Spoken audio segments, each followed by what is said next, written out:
Salutations, ghouls and freaks. Welcome to Podcast of Storm, where insane slashers, undead blood drinkers, and all around crooked beans convene to talk and debate all things pop culture.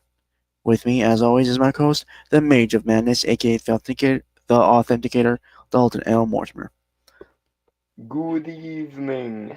My cat is currently doing a parrot impression on my shoulder. It is adorable. And I am your host slash Scarecrow impersonator, the Brains from Pop Culture tonight. I was doing half decently, and then things happened. But we won't go into those because we're on stream. It's also very private, yeah. All right. So this week, if anyone couldn't indicate from the icon that I have, is Werewolf Week for our October. Yep, time has come to howl at the moon and get a little bit of Unfortunately, that dog in us, as per the graveyard smash rules.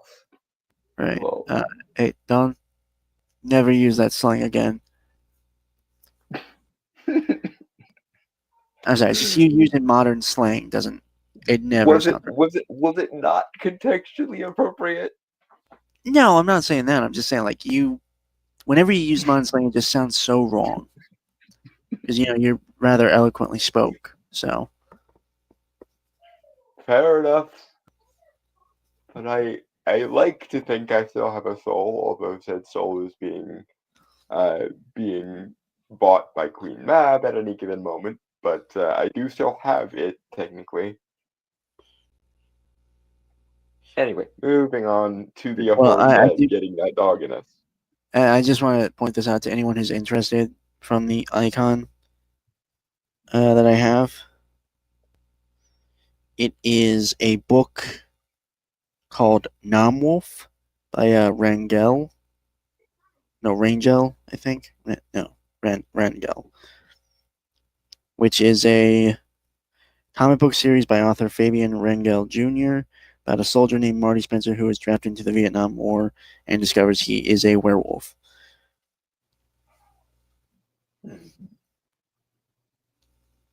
I remember seeing this from a video and I will recommend people check this video out from just some guy like a few years back that discussed the comic, and it's very interesting. I miss JSG. I still watch his videos from time to time, but ever since the Don't Say Gay bill happened, he got right winger derangement syndrome. Mm. Yeah, I've looked at some every now and then. I check out like old YouTubers I used to watch, like comics YouTubers, and more often than not, they're not as entertaining as when they first started watching them like years back. Yeah, the same thing happened on steroids for that guy with the glasses contributors back in the day. I mean, we've done video responses to fucking Leon Thomas, and if I can find an appropriate video for us to respond to, we'll also do one for Kyle Calgren, aka Owen Citizen from Raltop High. But Mm. I think there's only one video of his that I would actually consider doing on the show, and that's his take on Superman. And yes, he does fucking Misty Point entirely. Okay, so we are going to do our graveyard smash list first. Just so it's out of the way, then we can go on like quicker here. Mm-hmm. All right. Yep. Heads or tails? Heads. Of course.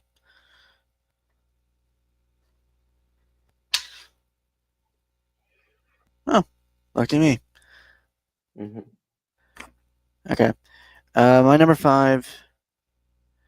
I am somewhat cheating, I suppose, but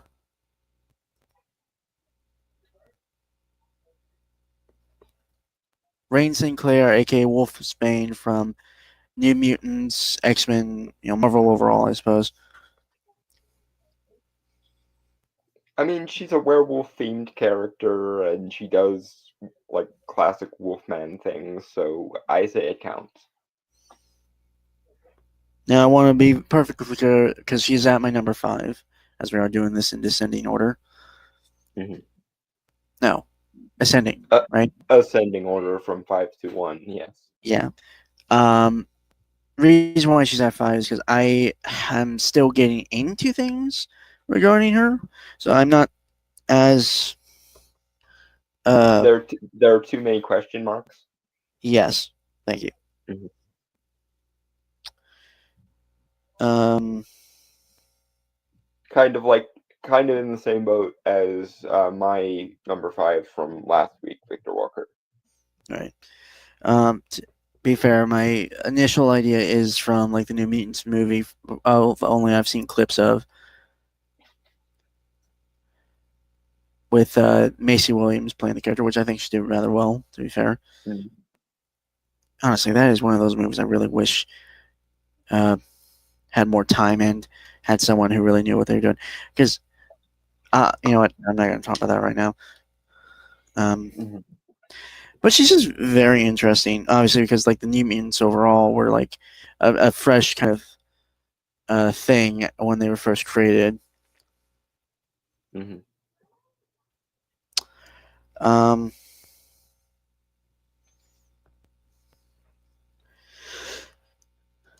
like I said, I don't have too much to say about her. She's just genuinely. Again, I'm not gonna lie. Yes, it is purely aesthetics that have interested me with her.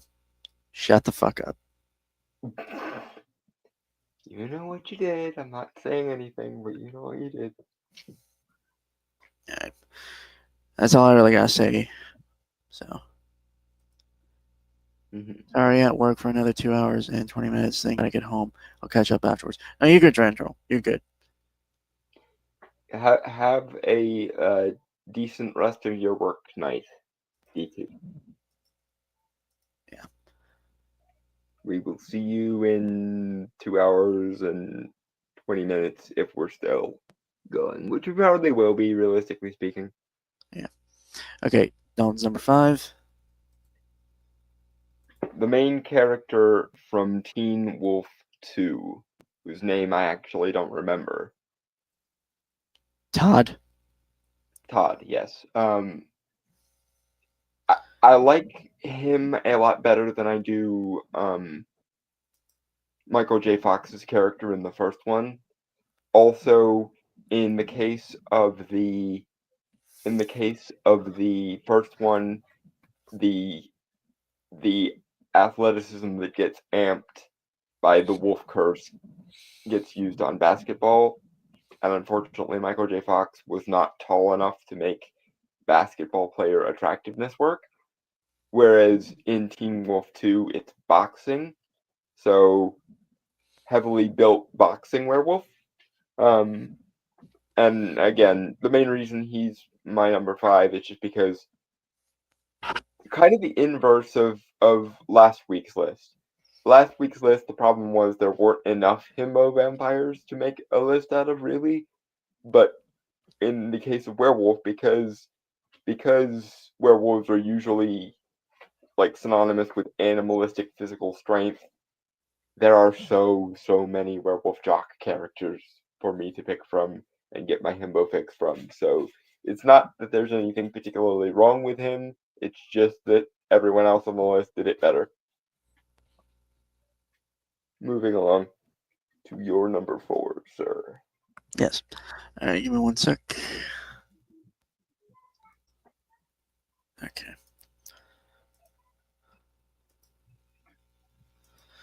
All right.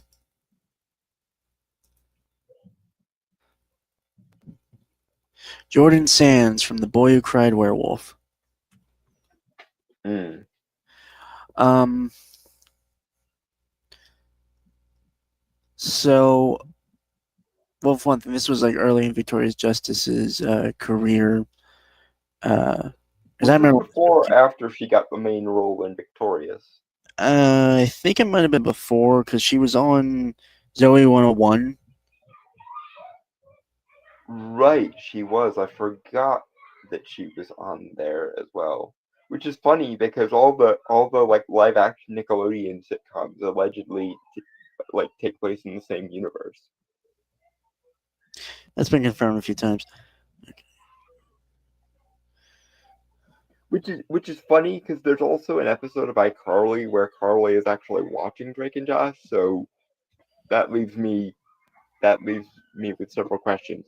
Although now that I think about it, they did establish that there is a Drake and Josh style sitcom in universe of Drake and Josh called Drew and Jerry because of that episode where they basically were looking for XPs of each other because they were mad at each other. So I guess that solves the question. Anyway, go on. Sorry. Okay, so maybe when he first started Victoria Justice, like on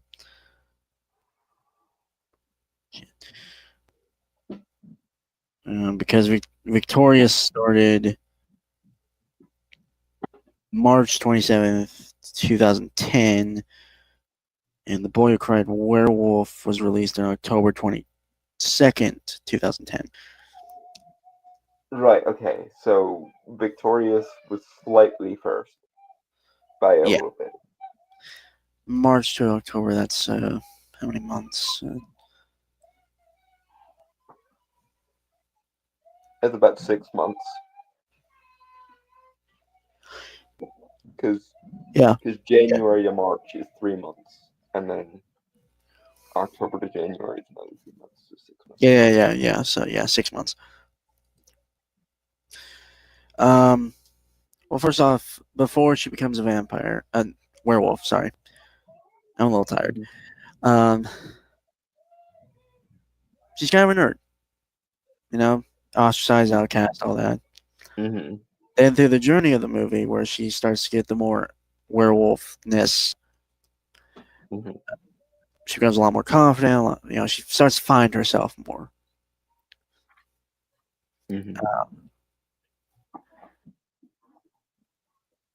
And she's a very cool person by the end of the movie, as she's found herself. And I think that confidence is exceedingly attractive to you.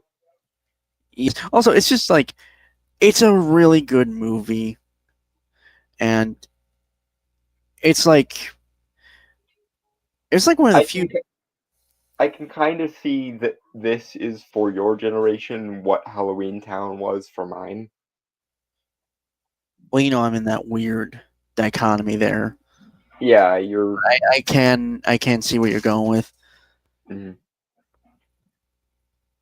Nickelodeon never really. A better analogy might be this movie is for you what Goosebumps was for my generation, because I think Halloween Town is a bit bigger on the old millennial pantheon of pop culture than Goosebumps was. At least the show. The books, on the other hand, are obviously so much bigger a deal for millennials, but the show wise.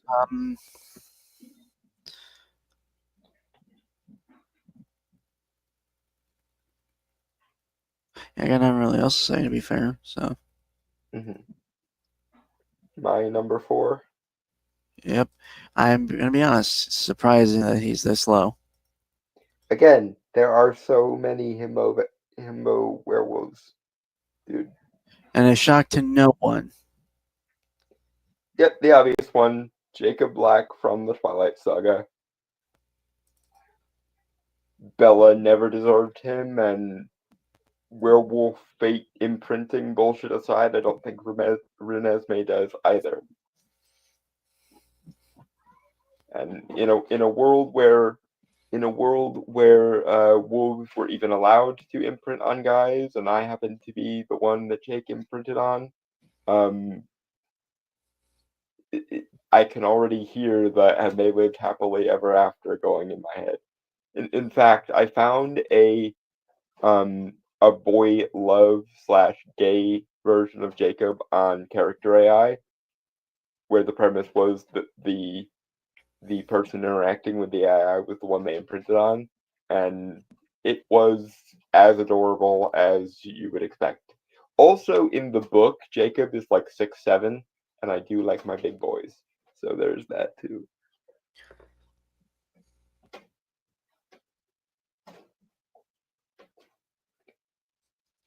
For some reason, I felt that was a very pregnant silence. Do you have something you want to say about that? No, you know what you are. Okay, there we go.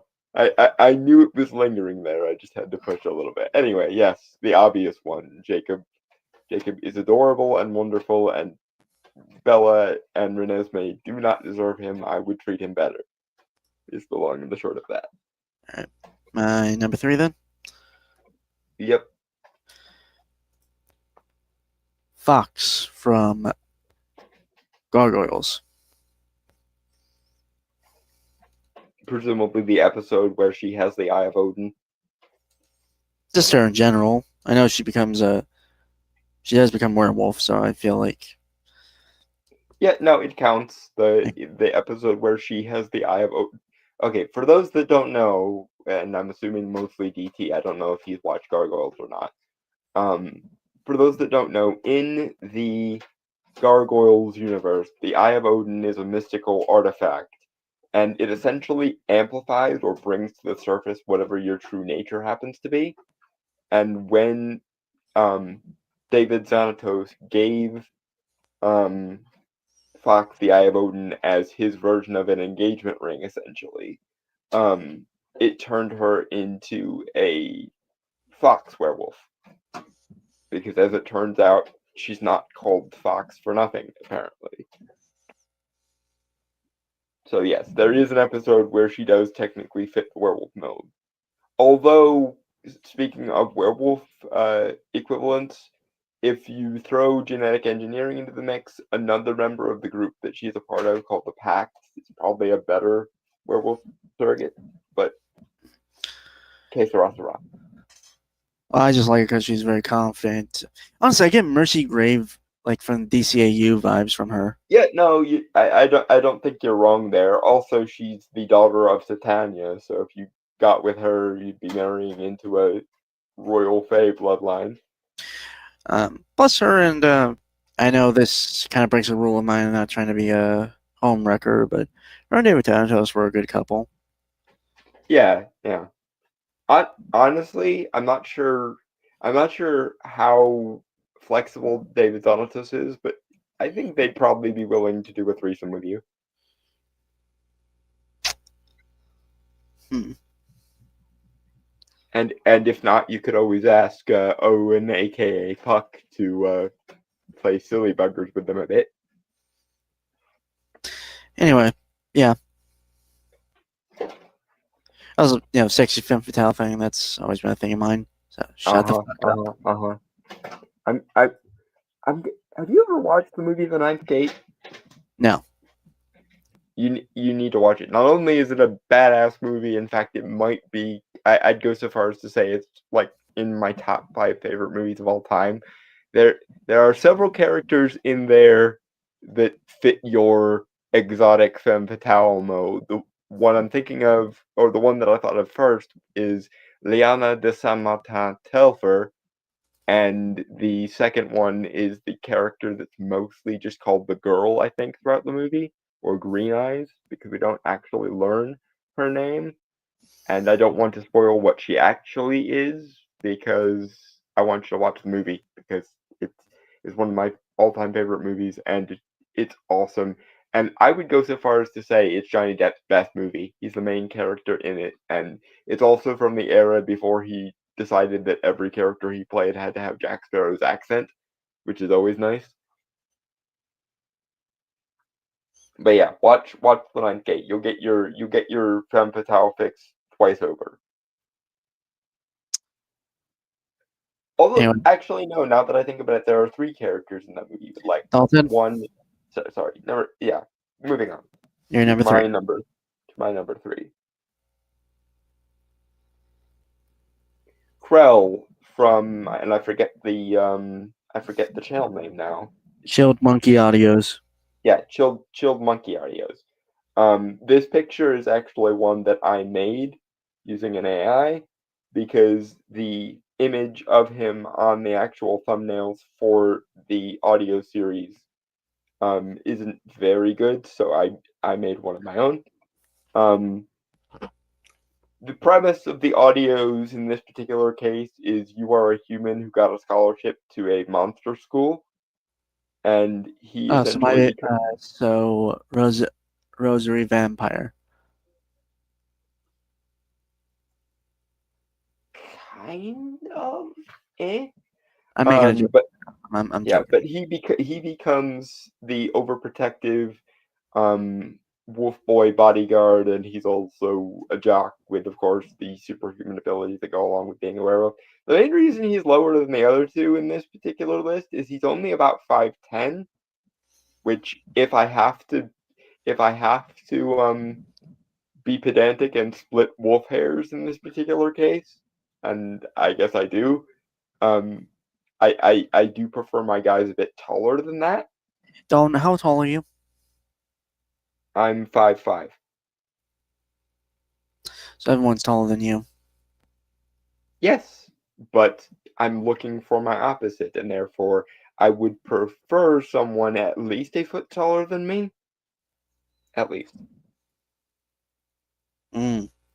And if we're operating by wish fulfillment logic anyway, and I do have to be somewhat pedantic to differentiate between these characters, because here's the thing: every character on like the top 3 of my top 5 here could easily be number 1. It's just I had to be pedantic and split hairs somewhere, so that's what got Krell demoted to number 3. But I would gladly have a happily ever after scenario with any of my top 3. All right. You're number 3 Okay. or number 2. Yep. All right, give me a sec.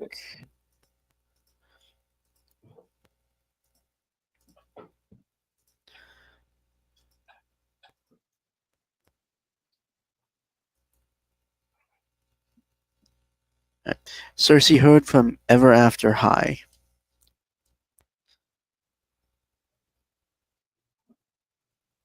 She's the character that's meant to kind of be the stand-in for Red Riding Hood, right? Yeah, okay, so I feel like I gotta give background information on Ever After High. Mm-hmm. Okay, so Ever After High is an anime. I'm reading the bio here, right? It's an anime series based off the Mattel doll franchise, which follows the children of fairy tale characters at a high school. So the central conflict revolves around 2 factions: the royals, who embrace their destined fairy tale stories, basically a family of fairy tales are real, they exist, and the people, the bloodlines, every descendant basically is meant to follow, repeat the cycle. So it's a better version of Descendants, is what you're telling me.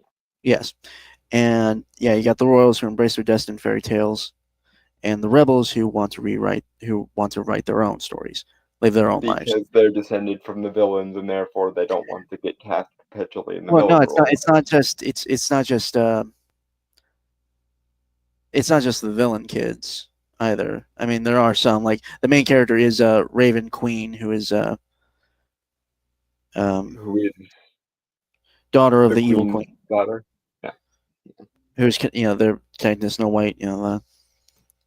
Why do I feel like that in a proper crossed over universe, the kids from the high school in Descendants would end up like having sports competitions against Ever After High? Yeah. Cersei Hood is a rebel, mainly because, yes, she is the daughter Which of. you like in and of itself, let's be honest. Yes, but I'll shut you up. Fuck you. But mainly because her mother, the Red Riding Hood before her, fell in love with the big bad wolf, who can transform into a man in this Mm-hmm. as well. Having Big Bad be a werewolf is one of the oldest tricks in the book, and it may or may not actually be the original context of the tale, depending. So she is part wolf. Though though her family has kept it secret that her father is the big bad wolf, and no one really knows that she is part wolf. Is Uh, it the same big bad wolf? Like, is he immortal, or is this another, like, a different I generation of big bad wolf? I would assume it's a generation thing. Okay. I'm just curious because there are certain characters that immortality or at least being exceedingly long lived would make sense. Um,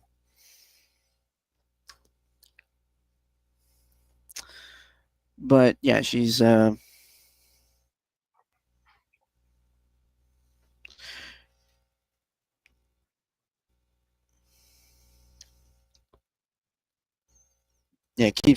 she keeps it secret, hiding. She has wolf ears, and she keeps those hidden under her hood. Uh,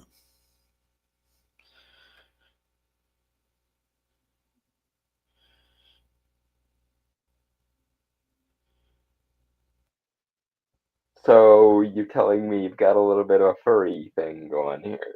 Is what you're telling me.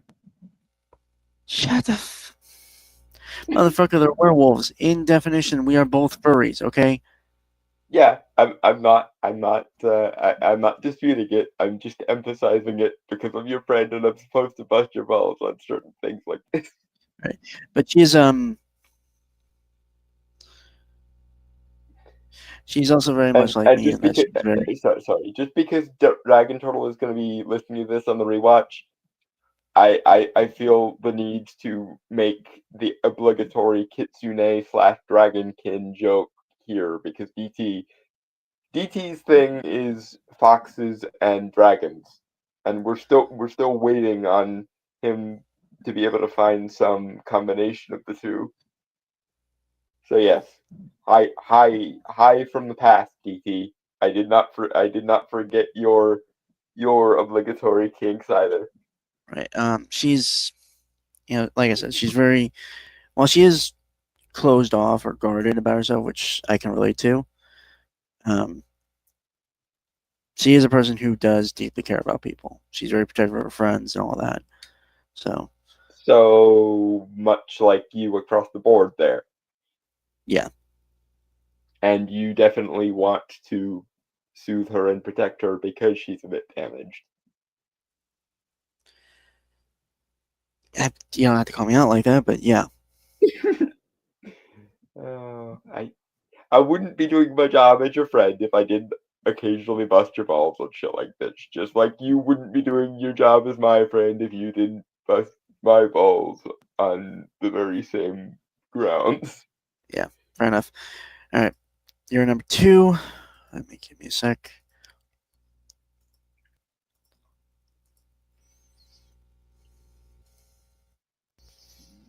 Brady TJ King from Atonal Audios. The premise in this case is kind of similar to the last one in that you are a human in a magical dimension that got.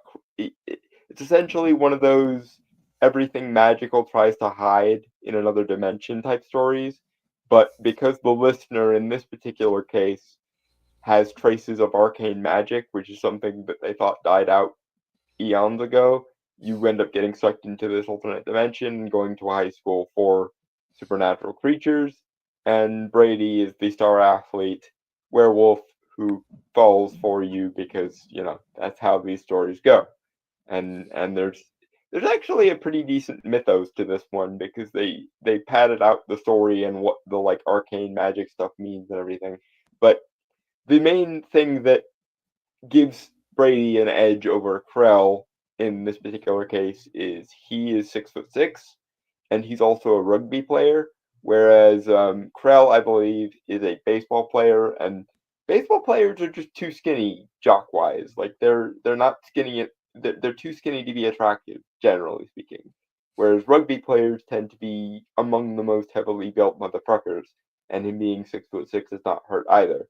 Like I said, all three of my top three could easily be number one, but I had to split hairs and split the hair of the dog somewhere here, so I did.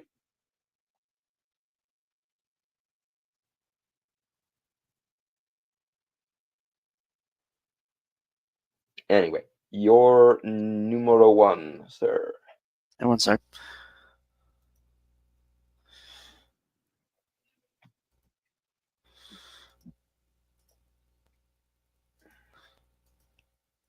Claudine Wolf from Monster High Generation 1.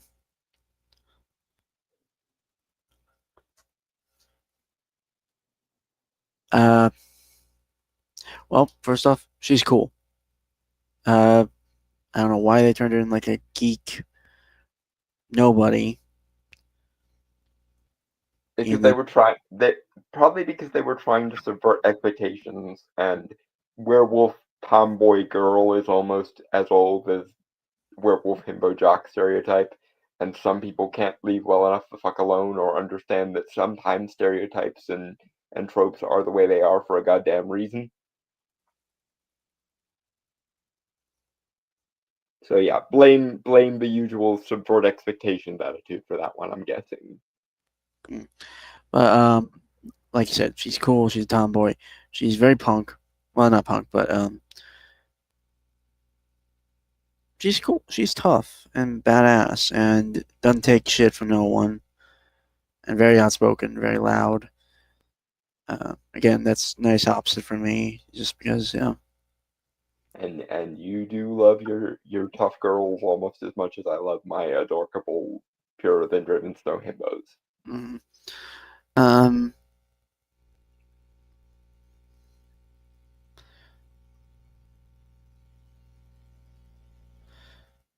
but just because she's tomboy-ish, she's not afraid of being feminine. Because I believe she's on I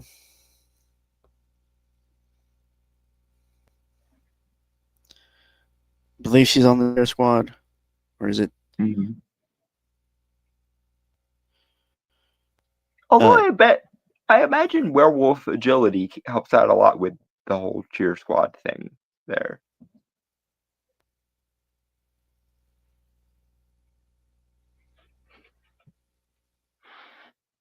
Confident, energetic, fierce.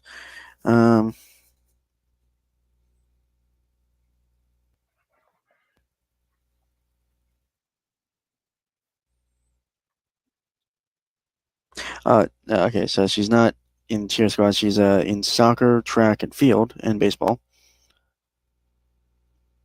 So definitely emphasizing the werewolf girl tomboy athlete aspect. Well, she's also very into fashion. Like I said, not afraid of also being feminine.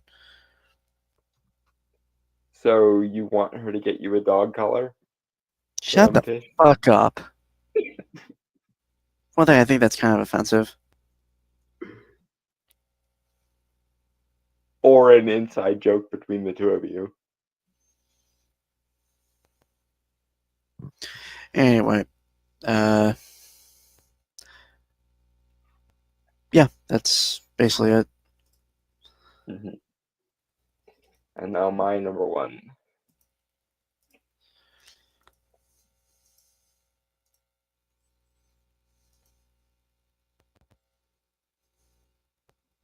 Dave Stokowski from My Babysitter's a Vampire, the series, specifically the episode Blue Moon.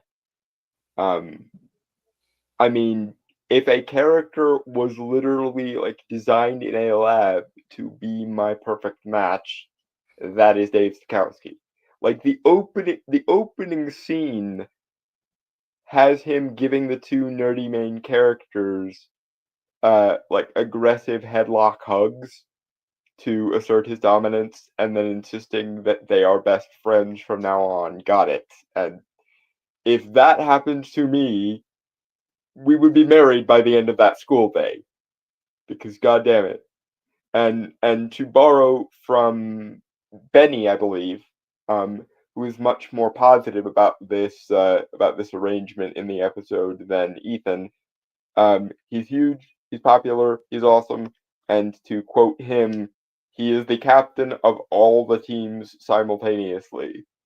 So, like, unstoppable himbo werewolf, and also it's made very, very clear he has all the best qualities of, like, canine loyalty throughout the episode, to the point that because his new best friends, which he claims in the opening bit of the episode, are also friends with another person, he immediately wants to be friends with them as well, because by the transitive property of werewolf loyalty, if you are friends with my friends, that automatically makes us also friends. So, yeah, no, David Stokowski is just perfect, and is pretty much everything I would want in a guy, with the possible exception of I might ask him to shave a couple of times, but then again, he's a werewolf, so I would learn to live with that most likely.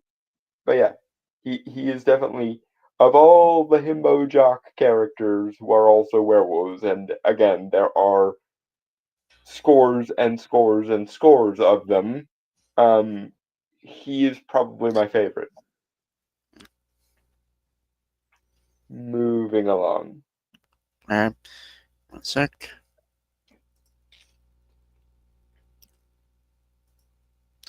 Okay.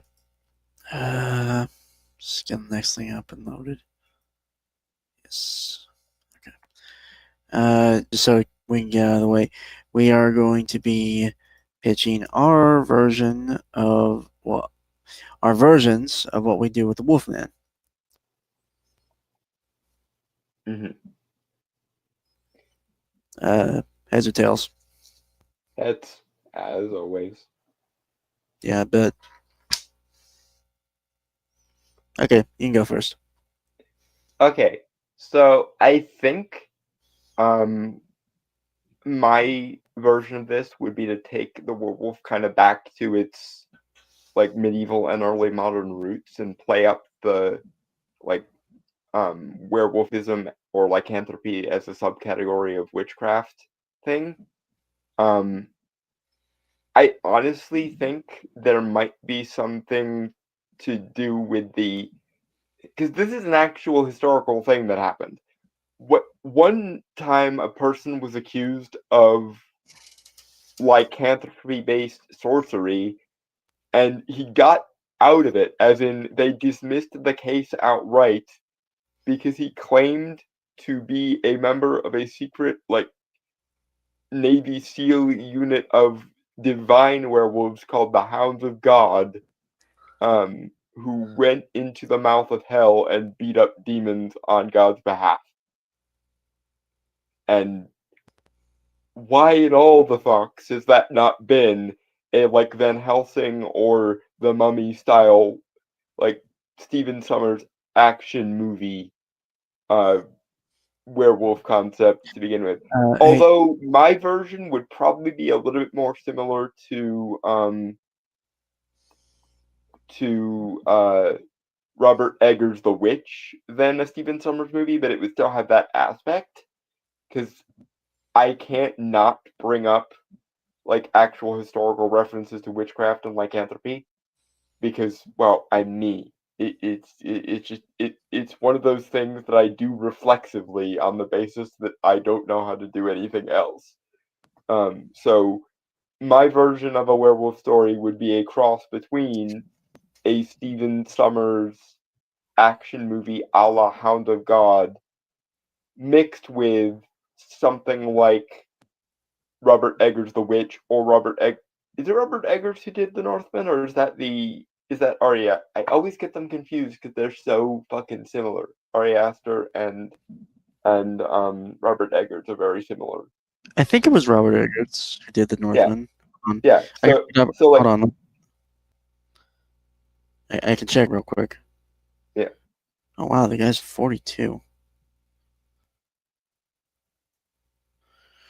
He's Yeah. older than I thought he was, because he's still a relatively unknown talent. But then again, I guess the oldest talent in Hollywood is people like Martin Scorsese, who are well into their 80s. So Yeah. So that's yeah, he did. He did the Northman. He did the Northman.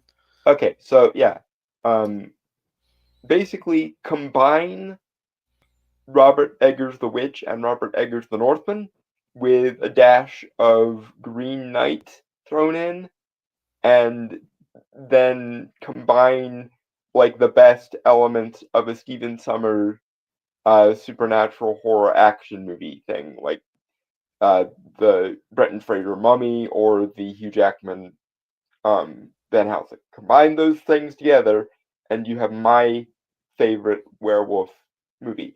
With the possible addition of, and yes, this is also because I am me and will continue to be me regardless, a little bit of a dash of Shape of Water, and have it have like a gay romance element.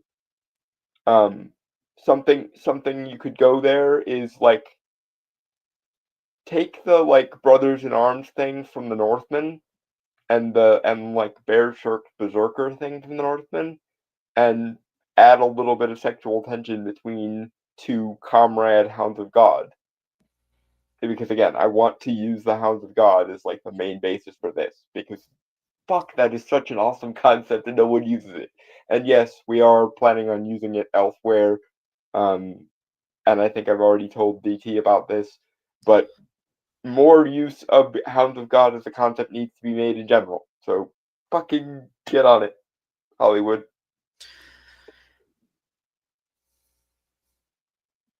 So mine or anything else you gotta say? No, go ahead. Do Okay. yours. I like it, like Dawn said. I would lean towards more like a Steven Sommers, like Van Helsing, The Mummy, kind of action adventure type. Mhm. Um, I am kind of torn though because I do think I want it to be a period piece. I'm just not Mm. sure specifically is the thing, like what specific period I'd want to do. Because part of me wants to go like, well, like the icon I was thinking of was maybe like an adaptation of Nom Wolf, but I'm thinking now. Okay, so I'm sure anyone who watches this podcast is aware of Netflix's anthology show Love, Death, and Robots. Yeah. Okay, I believe it is in the first season. Dog Soul. No, not Dog Soul. Shifters. Yes. The one where the like military guys.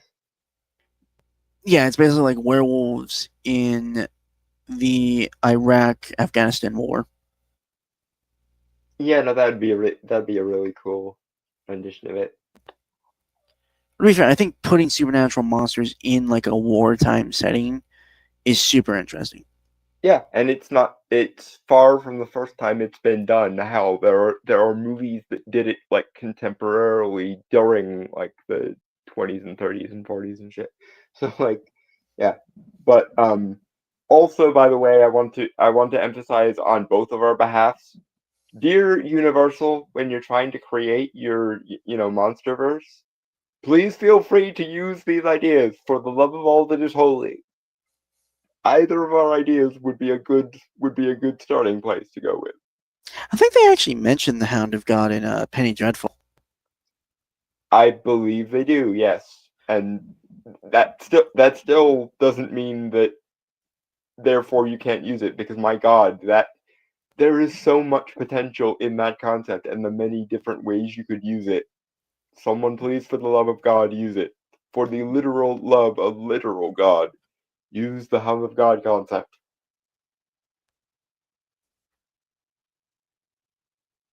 And yes, we are also doing it in various portions Okay, of you our know what? No, universe. okay, I was just thinking of it. Okay, Desert Storm with a With werewolf. werewolves? Yes, Yeah, that would be awesome. I think the burning oil filled landscape with like a squad of like Delta Force operative werewolves going after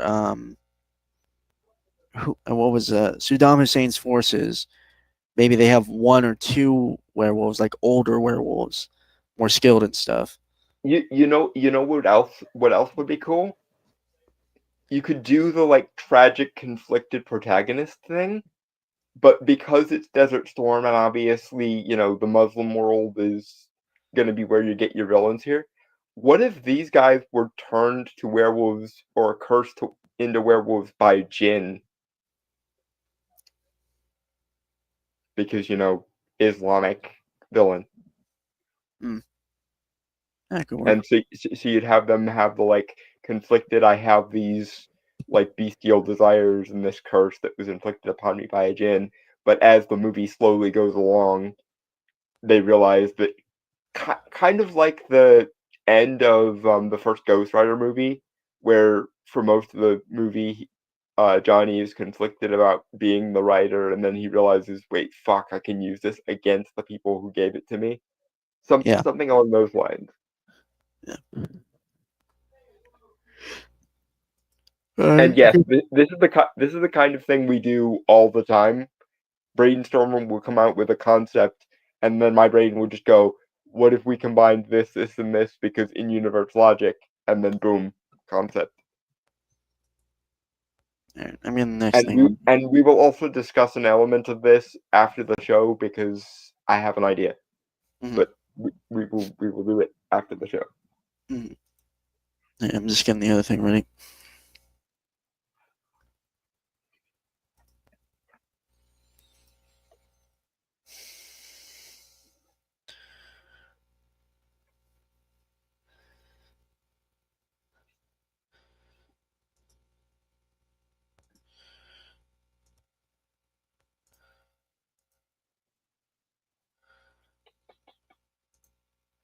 Okay. So this is originally from MaverickWerewolf.com. When werewolves went mad, it doesn't say who's written by. It is a few years old, if I remember correctly. Hold on. Let me see if I can get. So I'm using an archive version, so let me see if I can get like name and stuff.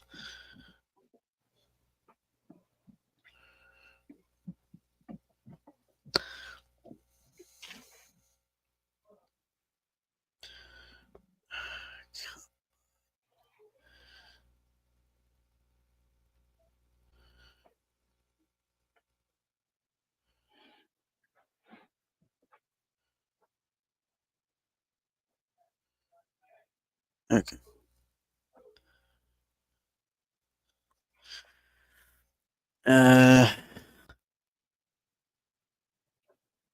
Okay, never mind. I thought it doesn't have a name of an author or anything.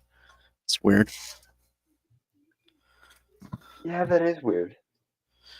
Where was it originally posted? MaverickWerewolf.com. Oh, Megan A. Stebbins. Okay. I think this was like a blog, right? Article. Yeah. And just so that everyone is aware that I'm putting this card on the table, I reserve the right to use the "Shut Up, Meg" meme now that I know her name is Megan. And yes, I just made a Family Guy reference. So here's a big topic for me. You may recall I wrote a book on it. You've heard me tell you all about werewolves, where in folklore basically never considered the crazy, often brainless or borderline brainless, infectious killing machines of frequently pure evil that they are in pop culture. Pure evil thing I say iffy on, but the other thing I see. Yeah, there's, especially in the modern era, there's been a lot of work done on werewolves not necessarily evil. Even the original Lon Chaney Wolfman played him as the victim of his own, like, cursed affliction. So, especially with werewolves, like, I don't think they've really been considered pure evil since, like, the, like, late Middle Ages and early modern period, and even then, as we just covered, you had the Hounds of God thing. So, but I would argue that, like, vampires are probably the most consistently pure evil in pop culture. And, obviously the Twilight craze happened, so there's that. But yeah, werewolves more than or vampires more than werewolves tend to be more akin to pure evil in today's day and age. not saying you can't do a pure evil werewolf. I'm just saying that your premise They got is that they're always thought of as pure evil, and that hasn't been the case for a very, very long time now. they got well, if you look at the World of Darkness, which fantastic. Honestly, don't I'm not gonna lie. We should really look into that for our project. We should. Um, Also, I have played games in the World of Darkness because Dragon Turtle and I have a really, really awesome DM who essentially kind of fixed the gameplay of World of Darkness, because World of Darkness is kind of a broken system when it comes to gameplay. But but yeah, I've played World of Darkness games, and the World of Darkness as a setting is fucking awesome. Yeah, I've watched a lot of lore videos on. Apparently, Vampire the Masquerade Bloodlines 2 is either coming out or has already come out. Have I sent you Burger Creek videos? Because he does really cool, in-depth Yeah, examinations no, of the lore on his channel. I think you have sent me like one or two of them. Yeah, you sent me one a while back. I have actually looked at his stuff on my own, but I don't think I've watched the one you sent me. But I know Right, I'm what gonna have to send you his World of Darkness playlist, because yes, he's a little bit more lefty than I am, but when he's focused primarily on the lore, he's really good at doing lore breakdown videos. Anyway, moving along. um. So, since when were werewolves actually associated with insanity, madness, loss of control? Let's delve into it. I mean, this is one of those tropes that's kind of as old as the hills, because the whole unfeathered, untethered, um, animalistic, like, hunger thing is one of the oldest werewolf tropes in the book. Like, there are ancient Greek myths where a guy by the name of Lycaon was cursed by a god who he snubbed. I think it was Zeus, because Zeus had. Okay, long myth short. Zeus did what he often does in mythology and tested people's hospitality. Um, and in the case of Lycaon, Lycaon was so backwards that he was a cannibal. And for those that don't know, Zeus has a major thing against cannibalism because of what happened with his dad Kronos and everything. So when Zeus realized he was being fed human meat, he cursed Lycaon to essentially become the first werewolf. And of course, the name Lycaon and the word Lycaon is where we get the word lycanthropy from. So yeah, even the ancient Greeks and Romans played with the animalistic trope here. So if you're gonna argue that the animalistic trope is a new thing, you might have your work cut out for you there. Also, the Lemurians, I'm think about. Speaking of ancient Greece, the Lemurians in some versions were said to be wolf people as well. Anyway, moving on. Actually, funny, I just came across a list of changing breeds in World of Darkness Werewolf the Apocalypse. Hmm. Like, as you were talking, I just randomly came across that. Neat. Anyway, moving forward. Yeah. First, something to understand is that a lot of people I've talked to and a lot of students I've had seem to think that people stopped believing in werewolves somewhere around the 1700s. That couldn't be further from the truth. A belief in werewolves existed in many places around the world, even well into the 1800s, and some into the early 1900s. Some areas still believe in werewolves today. I I mean, mean, there's an entire like sect of modern quote unquote witchcraft that like borrows stuff from the Viking concept of berserker and the Native American shamanic thing of spirit animal shifting. Like I believe Ted Andrews literally wrote a book on on this particular like subvariant of modern like New Age witchcraft spiritual practice. So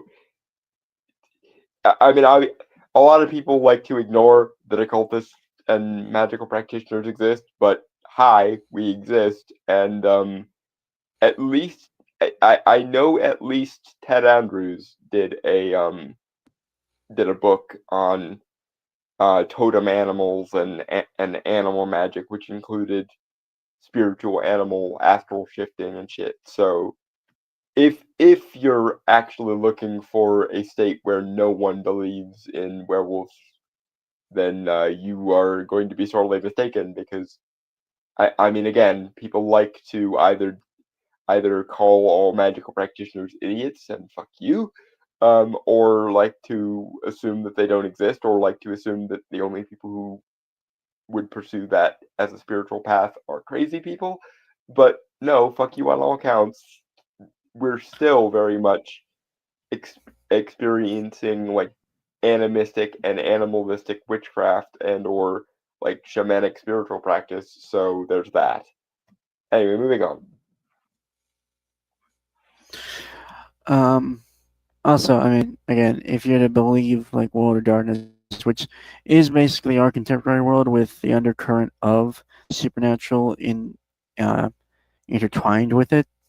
Yeah, it's an urban fantasy setting, most definitely. The World of Darkness.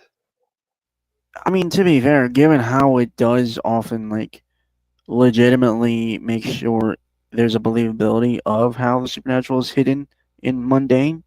Yeah, no, they're really good at it, especially what with the technocracy essentially enforcing normality, enforcing banality, and enforcing like consensus reality. You must Every really hate that faction. yeah, no, they can go fuck themselves. Well, Like, okay, I from what I've gathered, because I've looked into them briefly, given how chaotic and destructive mages have been, or the Awakened, I believe is what they're called, right. I could see the point. I think they've gone. I think, to be fair, the guys who are in control of like the whole world often go into the extremes, which often makes problems and issues. Which is why it's so believable, because everybody has the like Men in Black conspiracy somewhere in their makeup. And anyone who genuinely believes there's no like basis for like a Men in Black style like government or like institution screwing you over, I honestly have pity for you at this point, because not not only not only do we have historical records of people doing this kind of shit like MK Ultra and that sort of thing, but very often, because the people in question are so sheltered and so like addicted to abstract morality, they will straight up admit that they're doing it because they consider it a good thing and want praise for it. And then simultaneously will call you a conspiracy theorist for pointing at them doing precisely that. I don't know if there's a real world equivalent to the technocracy, but it is a very, very believable concept, and also fuck y'all if there happens to actually be one. And if I disappear mysteriously after this or have some sort of massive change in my personality, you know what happened. I'm pulling the I am not now, nor I can't say that I've never been suicidal, because that would be a lie, but I am not now suicidal, and even if I were suicidal, I have a bargain with Queen Mab, and my life belongs to her, and killing myself would be an insult to her. And so even if I become like ridiculously morbidly suicidal, I'm not doing it because I'm not going to welch upon my queen there. So Mm. if I die, it was by someone else's fucking hand. Moving on. That was a weird tangent. Um, However, the werewolf beliefs more often than. Okay, I'm sorry. I was just thinking, World of Darkness, because I've seen some skits and stuff on TikTok, Hmm. and I recently learned about the what were they called? The glass something? No, bone gnawers.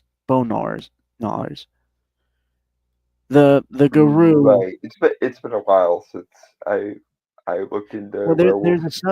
there is a tribe of Guru that live in urban areas and seek to better it. They're not like the violent eco terrorists that other like werewolves are. Because Mhm. for those who don't know, I'll give a little brief explanation. The Guru are basically like chosen warriors of Gaia, which is like the spirit of the earth. I'm paraphrasing, of course. I'm not. Mhm. If you want a better explanation, go look up some lore videos or something. Um, And I would recommend Burger Creek to anyone who wants World of Darkness lore. I Burger know. I Creek. actually can't, like the first video in terms of World of Darkness stuff I came across with him was his theory on loss being about mages from World of Darkness. I don't think I've seen that one. I'm gonna have to look that up now. Also, Hannibal is basically a fairy. That was another video he did. Right, right. I saw the like title and thumbnail for that, but I never watched it.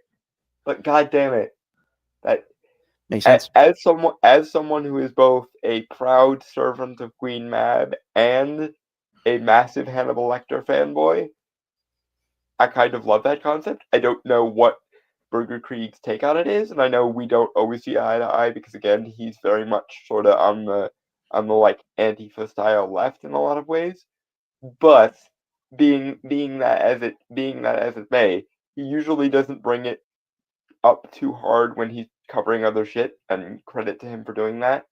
But if if his argument is even remotely tenable, I'm headcanoning it because again, I am someone who is a occultist IRL and I have been for 19 years, and I have actual bargains with the Unseelie Fae, and I'm also a guy who's been a Hannibal Lecter fanboy since I was 13. The Hannibal Lecter franchise was the first R-rated franchise I ever watched. So, like, I the idea of Hannibal being a changeling in World of Darkness terms, A, just on first blush, the premise makes perfect sense, and B, again, if Burger Krieg's argument on this is any good, I'm headcanoning it. Right. But Does what I'm that? gonna say is, Yeah, go ahead. the Bonars are super interesting because they're trying to fix things from the inside by living among the within the urban, while the other werewolf tribes or clans or whatever you want. Well, no, I think they were called tribes. Uh, live on the outskirts of society in like forest areas and stuff like that. Which, to be fair, in World of Darkness, there usually is some portion of the quote unquote evil faction that wants to seek a better way. Like, I know there happen to be people in the technocracy who are doing what they do specifically to raise the believability of consensus and essentially let magic and things out again. And those guys, for the record, I have no problem with. It's the we are the like the avatars of Mr. World from American Gods sorts of people that I have a problem with. The fucking worst part of the SCP Foundation sorts of people are the people in the technocracy I have a problem with. Don't have it's one of the reasons why the fucking Sons of Ether are one of my all-time favorite mage factions, because it's literally a version of the technocracy that went, wait, you mean we're not continuing with the concept of luminiferous ether? Fuck you, I'm keeping it. I'm screwing you guys over and joining the mages now because I want my steampunk magic, damn it. Which based. Sorry. Lots of sidebars and World of Darkness references in this particular one. But anyway, moving on. Anyway, yeah. I honestly don't know why we didn't talk about World of Darkness more during this month. Something for next year or Yeah, next week, depending. depending. However, those werewolf beliefs, more often than not, were not actually it's evil, it's an evil, mad, raving beast, kill it, things we get in pop culture today. During the early and Middle Ages, the Catholic Church started to have divides over exactly what werewolves were, as heavily influenced by the increased power of secular government bodies and scholars, but they were often still seen not as they are today. Some stories portray them as good and Christian, and some as a test put upon good people by God Himself. Others simply portrayed werewolves as ordinary people. Being a werewolf didn't matter at all, while still others portrayed them as noble knights, sages, and healers. And some made werewolves into an allegory for how people can misunderstand and mistreat someone simply because they are different. And that have Okay, I'm been the gonna have to be philosophically pedantic here, even more so than usual. There is a distinct difference between the trope of werewolves are evil and werewolves are animalistic. Even the positive ones, like the aforesaid Hound of God, still acknowledge the like animalistic potency of the werewolf. Being evil and being animalistic are not the same thing. And if you're conflating those two things, then I'm going to have to be, again, philosophically pedantic and say, shut up, Meg. Because, again, being animalistic is not the same as being evil, and being evil is not the same as being animalistic. These are two vastly different things, and if you're conflating them, then there's a spanner in your works somewhere, darling. Moving on. Alright, that of course is bad. The werewolf was sympathetic and wrong, and there was actually nothing bad about them being a werewolf. Wolves as well were portrayed similarly. However, over the decades and centuries, as we cross into the Renaissance/early modern period, things begin to change. Well, More yeah, the burning times fucked over everyone. It's kind of like prior to the burning times, every village or almost every village had a village witch or a village cunning man or a village wise woman or whatever the fuck. It's only during the early modern period that that whole focus on magic as diabolic really kicked in, and in the late Renaissance and early modern period, um, werewolfism and vampirism were both, or lycanthropy and vampirism were both considered essentially kind of specialty subtypes of witchcraft or sorcery. Um, and while we're here, just to poke holes once more in the whole witchcraft as feminist activism bullshit.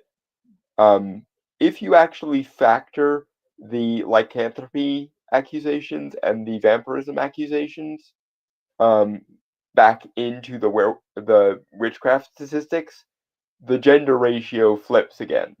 Because even if we're being as pedantic as possible and sectioning off witchcraft as its own separate thing, the ratio of women to men in witchcraft accusations were only about 60-40, if you look at all the trial records and so on. And again, if you factor in all the like subtypes of sorcery and witchcraft, like werewolfism and vampirism, the ratio flips again. So there's that.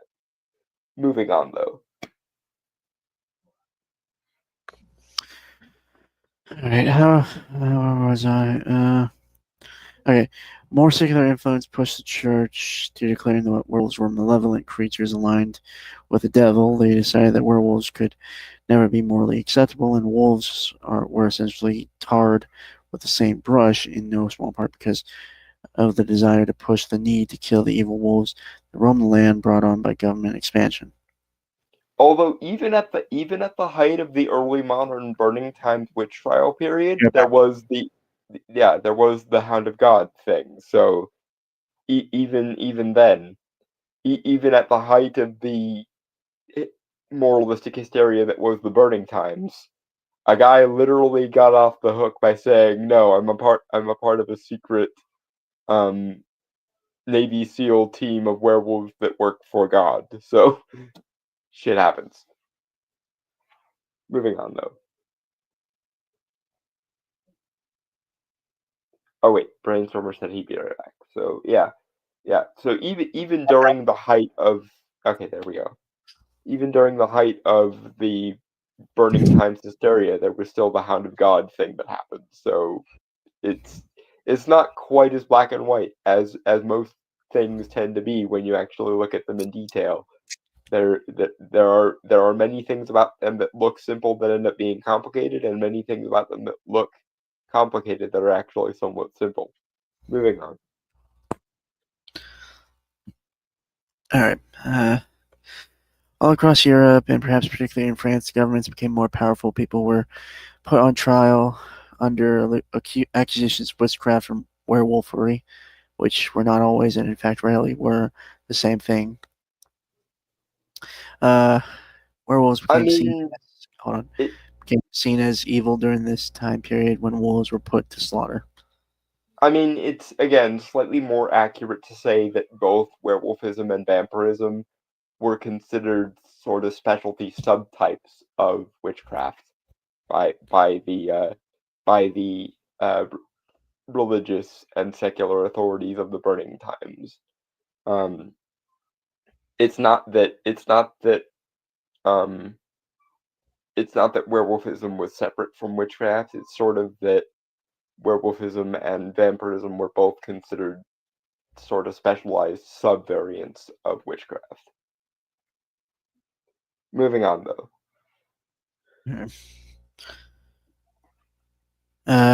The idea of the werewolf came under great scrutiny and criticism. Scholars and scientists turned their interest to the supernatural, studying the would-be wolves and attempting to justify mankind's widespread belief in their existence, while also passing judgment on the so-called werewolves of their time period and calling werewolves things that were not in any way similar to the previous werewolf legends. Okay, again, this is more complicated than you're making it in some ways. Because a lot of the alleged, like, early days of skepticism from the early modern period were not arguing with things on the basis of what we would now call scientific rationales. A lot of the early skeptics were arguing with witchcraft, vampirism, and werewolfism not from an empirical basis, but from a theological basis. Like people call folks like uh, Reginald Scott the fathers of modern skepticism, but a lot of their skepticism was based not on this is physically or scientifically or rationally impossible, but on the basis of this is non-canonical given our theology. I'm not saying there was no overlap between the two, because of course a lot of the clergy were some of the earliest proto-scientists, but a lot of anti-werewolf, anti-witchcraft, anti-vampire study and literature was arguing with it not on a what we would now call empirical or scientific basis, but on a theological basis. Moving on.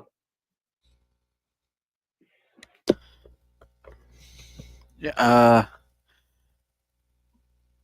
During this era began the connections between werewolves and madmen, as despite the outstanding opinions and views of many individuals and even some theologians, the church and scholars alike ultimately found that the only reasonable explanation for the legend of the werewolf was insanity. Um, some of them did eventually come to that conclusion. I would, as a practicing occultist with more than 19 years of experience in many different forms and practices of various, cultures, magic, I would still say they're wrong. But yes, there was sort of in the transitionary period between the Renaissance and the what we would now call the Enlightenment, or the Industrial Revolution. Yes, they did eventually come to that conclusion. I still think they're wrong because, again, magical practitioner with 19 years of experience, and I have seen some really weird shit.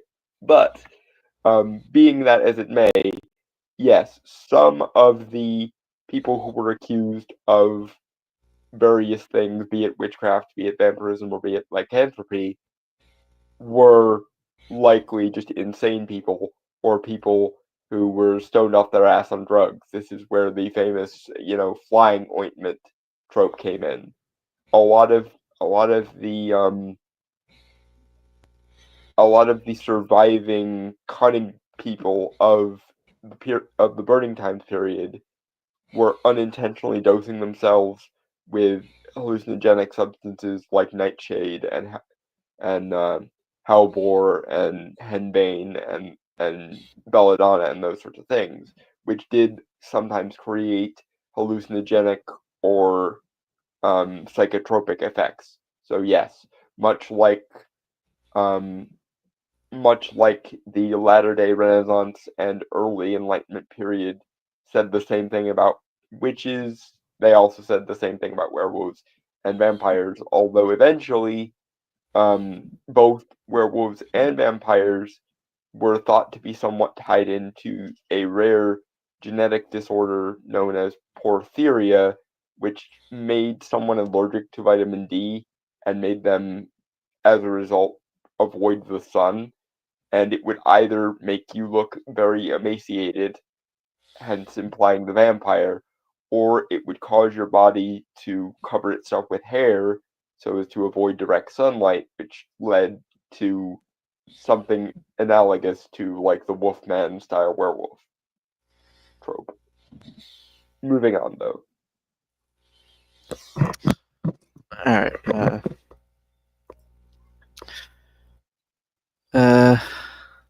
on. In the later Middle Ages, during the 16th century, France practically became the seat of werewolf trials. As time passed, researchers began to declare that being a werewolf was a form of madness. Specifically, the term lycanthropy came to be used as referring to a mental disease, particularly by those eager to disprove the idea that werewolves could ever be real, such as Sabine Baring Gould. It was not till close to the Middle Ages that lycanthropy was recognized as a disease. And again, I'm going to have to be slightly pedantic here because during the late Middle Ages and early Renaissance period, again, a lot of people, especially the professional skeptic debunkers (TM), like to say things like that Reginald Scott and that sort of ilk. I'm trying to think of some other famous example. I just watched a video on this the other day, but I can't think of anyone other than Reginald Scott at the moment. But point being, during the late Middle Ages and early Renaissance, a lot of the quote unquote skeptical arguments against witchcraft and against werewolfism and vampirism and so on were not skeptical on a scientific or empirical basis. They were skeptical on a theological basis. And we actually have their writings and their arguments. So it's similar to why I get so inordinately pedantic about the witchcraft thing. The Burning Times was one of the very first well-documented periods in human history, and we have the diaries, documents, and transcripts of many of these sorts of arguments. So pretending that those don't exist pisses me off, because theorizing like this in absence of evidence is one thing. Theorizing like this in direct contravention to the evidence is quite another. Moving on, though.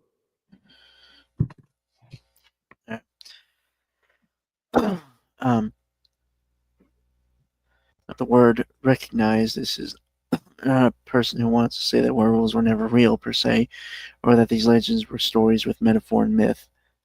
This is a person who wants to say that all werewolf stories were about madmen and were untrue. Not that werewolves aren't real, but in that the werewolf and other storytellers in question were, in a phrase, simply insane. Yeah, and no, they're wrong.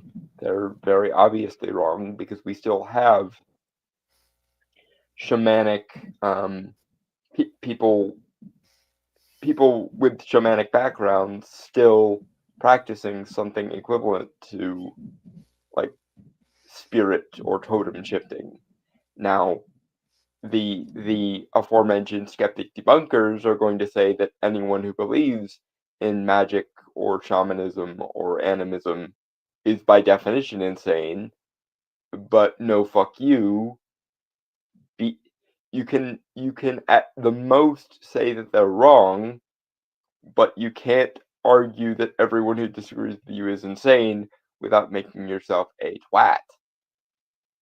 So there's that. Moving on.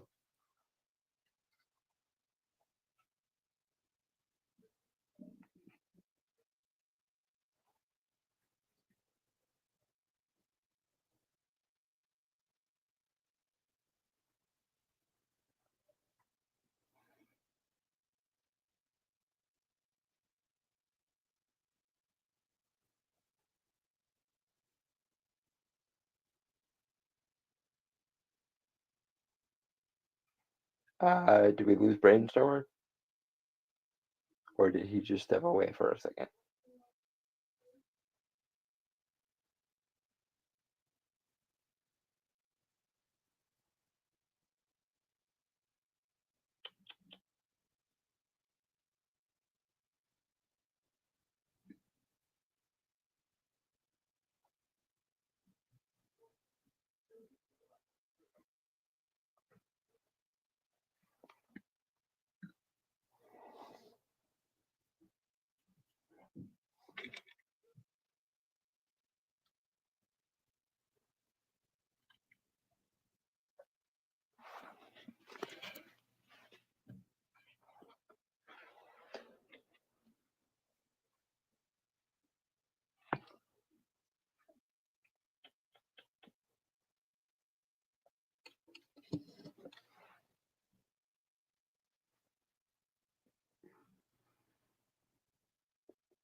Brainstormer.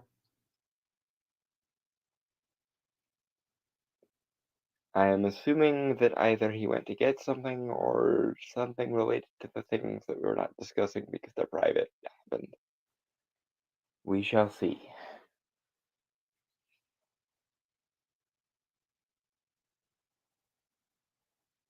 Even the man who is pure of heart and says his prayers by night may become a wolf when the wolfbane blooms and the autumn moon is bright. Yes, that's the Lon Chaney Wolfman poem. But it's still kind of awesome, to be honest with you.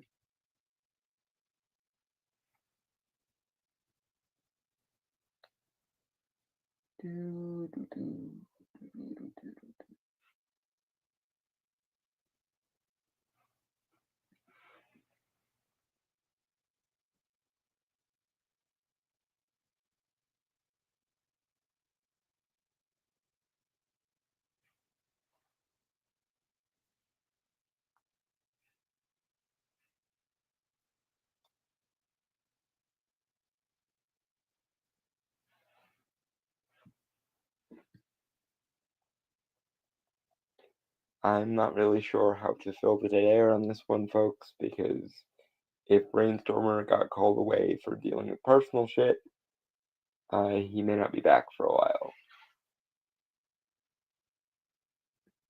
Alternatively, his internet may have just crapped out. We don't know.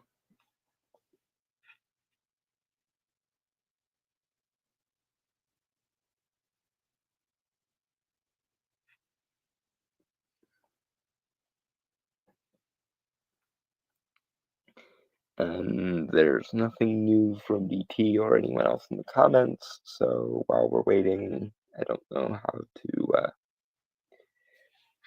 to fill the air.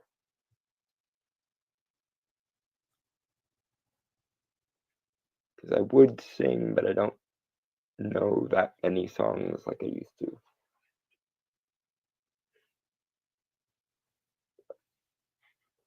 Although my cat wants attention, so he's getting that while we're waiting for Brainstorm, I guess.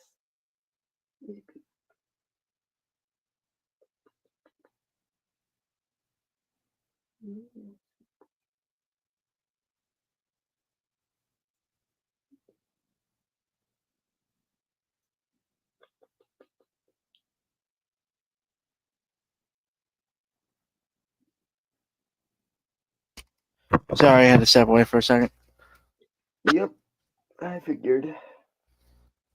I thought you'd just keep rambling, so. I ran out of things to ramble about. For shame. Anyway, and it should be noted that there is a difference between a scholarly approach to say that all werewolf legends are fascinating myths and look into human culture, and simply dismissing them and the interesting things they have to say, thanks to one's strong desire to prove that all werewolf legends were just about crazy people. Hear a lot more about this in part 2. I mean, fair enough. Yes, that is a really, really stupid thing to do. I agree. Although even trivializing them as just like Jungian archetypical stories or some shit is also kind of condescending. I know people don't like answering the magic question, but does not prevent the magic question from existing. Moving on, though. Yeah.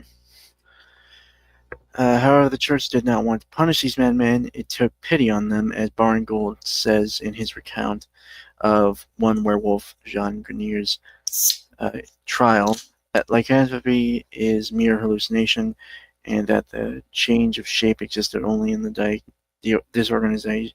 disorganized brain of the insane. Consequently, it was not a crime which could be punished.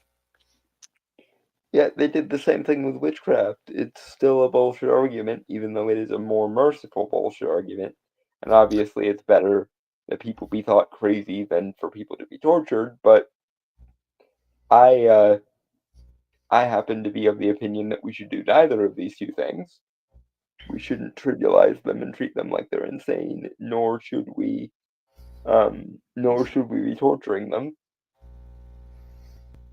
Far be it from me to do this, but I happen to be of the and that's a good thing school of thinking when it comes to this. But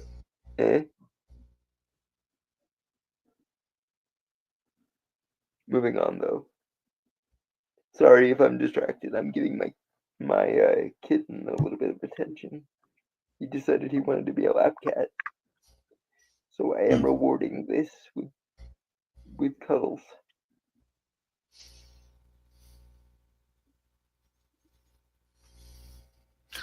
Alright, Troops began to take in many they found who suffered from delusions of turning into a wolf or something similar. They were given food, shelter, clothing, and an education by monasteries and abbeys, and many often went on to lead good lives. Okay? Several of them were also indoctrinated into the church, but que sera sera.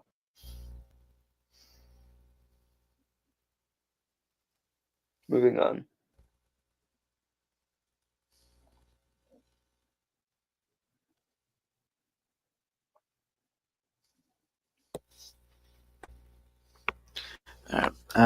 But so even at this point, werewolves were not seen truly as evil or beings of terrible waste and destruction. They were seen as unfortunate victims who required care. Viewpoint, however, altered from one of the fantastical tales of folklore and myth to real-life accounts of people with hallucinations and mental issues taken in by the church. And again, I think what you're trying to do there, Meg, is conflate thinking of werewolves as evil and thinking of werewolves as animalistic, and those aren't the same thing, as I said before. You can be animalistic without being evil, and you can be evil without ever being animalistic. Werewolves have always been thought of as animalistic. Even the madmen are madmen by virtue of thinking of themselves as wolves and therefore acting animalistically. But being evil and being animalistic aren't the same thing, and I think that might be the main error that your argument is falling into here. Moving on.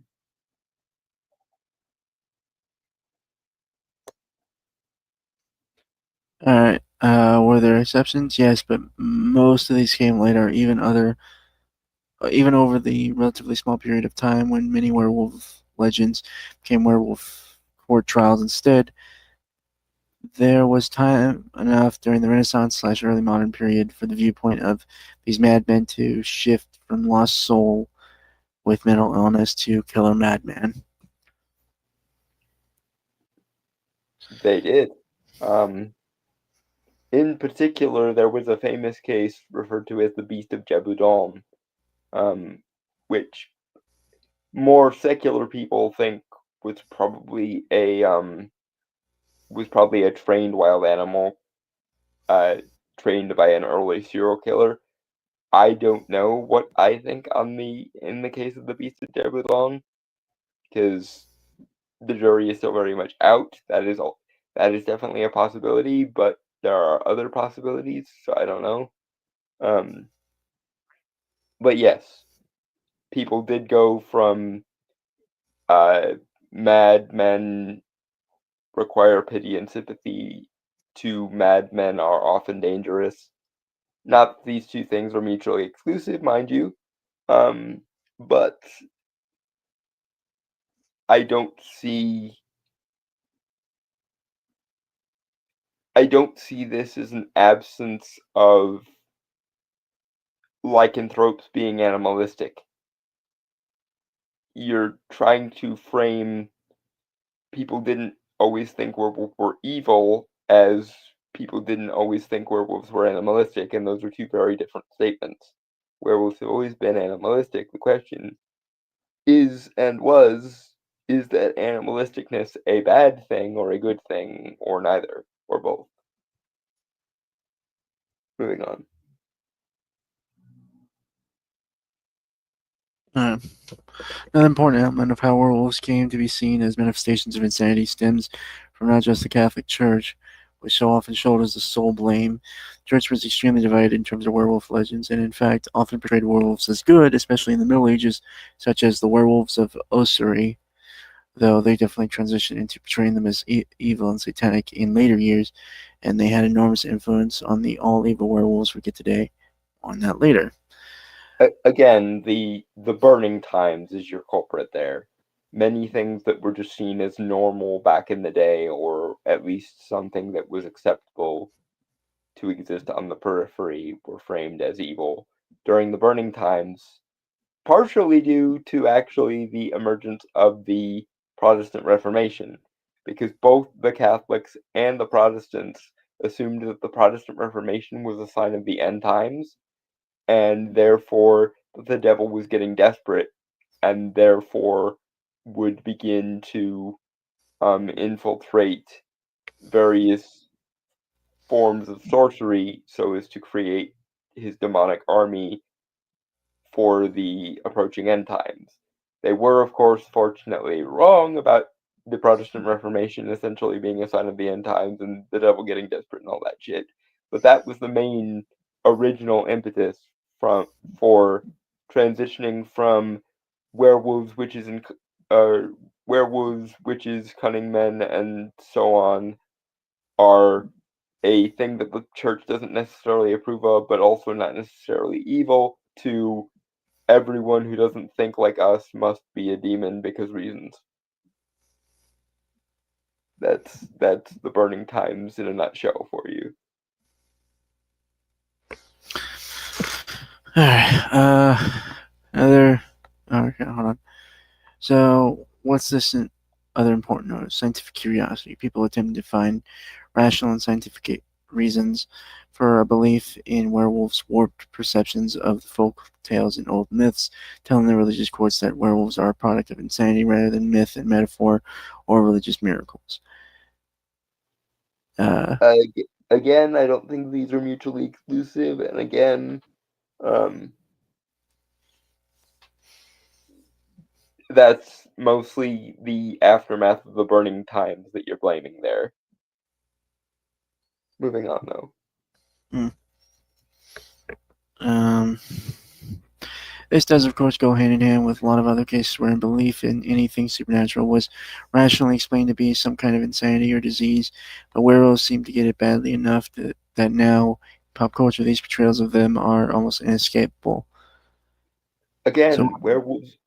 Again, you're trying to frame people not thinking of werewolves as evil as people not thinking that werewolves are animalistic, and that's not the same thing. People have always felt that werewolves were animalistic. The question was that animalistic nature a good thing, a bad thing, or a neutral thing?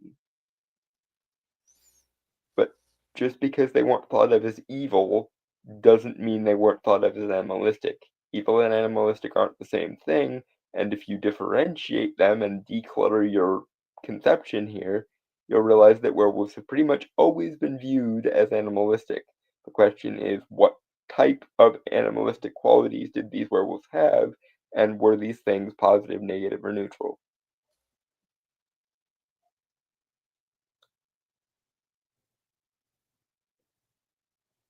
Moving on.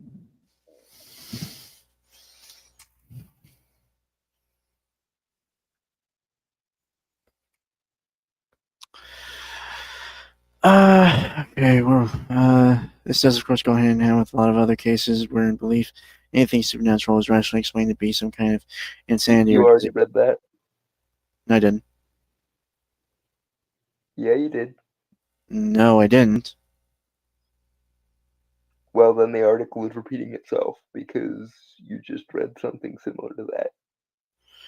This does, of course, go hand in hand with a lot of other cases where belief is in anything supernatural was rationally explained to be some kind of insanity or disease, but werewolves seem to get it badly enough that now in pop culture these portrayals of them are almost inescapable. Yes, you just read that. So what's all that about? When did all these insanity things actually take hold, and why are they still maintaining such hold today? Because regardless of the context, werewolves are they always tend to be associated with animalistic behavior or animalistic hungers or of the like.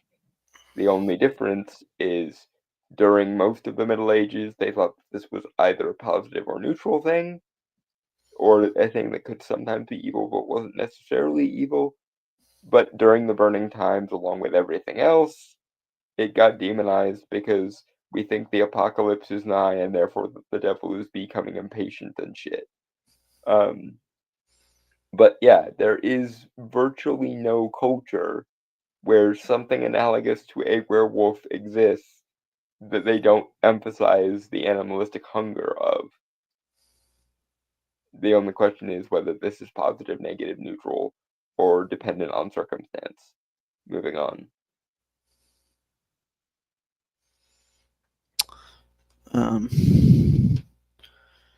let's be blunt here. Werewolf scholars themselves carry a lot of the blame for the insane werewolves of today. The change was gradual. First, we had ones like Theus, who was covered in another werewolf fact, who was another example of werewolves being written off as someone with hallucinations. This wasn't always the case. Plenty of people still believed werewolves were actual people turning into actual wolves. Over time, we also see cases where criminals are being called werewolves for their crimes, whether they claim to be or not. A case in point is how lots of Templars were accused of being werewolves when the Pope suddenly decided he didn't want the Templars around anymore. They Yep, were for the Burning Times paranoia coupled with Philippe le Bel or Philip the Fair of France having debts that he didn't want to pay. Although it wasn't just werewolves in the case of the Templars. The Templars were accused of basically every kind of heresy that they could get away with accusing them of, because at the height of their power, the Templars had literally more money than the church. And the church itself had more money than most countries, so a lot of people had a lot of bones to pick with Templars. First and foremost among them being um, Philip the Fair of France, because he owed them stupid amounts of money, and rather than actually pay these these stupid amounts of money, he made like a Frenchman and went, "I throw random accusations in your general direction," and the rest is history. And yes, I just made a Monty Python reference. Moving on. um,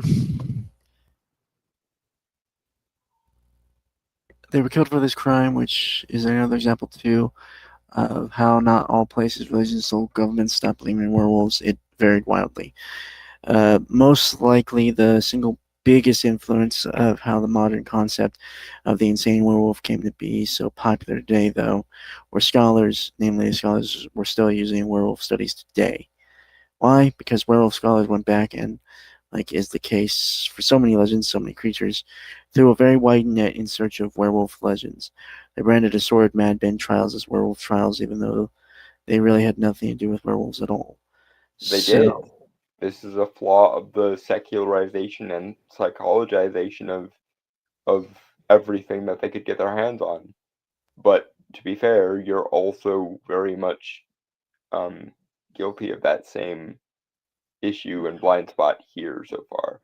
Particularly because you refuse to register the difference between werewolves being treated as evil, which they were during the Burning Times, along with just about everything else, and werewolves being treated as animalistic, which they always are and were.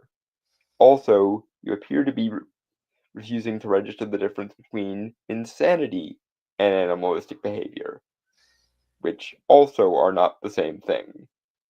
You're conflating three separate concepts here. You're conflating evil with animalistic behavior, and then you're conflating animalistic behavior with insanity. Neither of these three things is one-to-one analogous to each other. There's lots of overlap, maybe, in a lot of cases between these three things, but you're refusing to register the difference in this entire article is sort of crippled by the fact that you're refusing to register the difference between animalistic behavior, insanity, and evil. Moving on.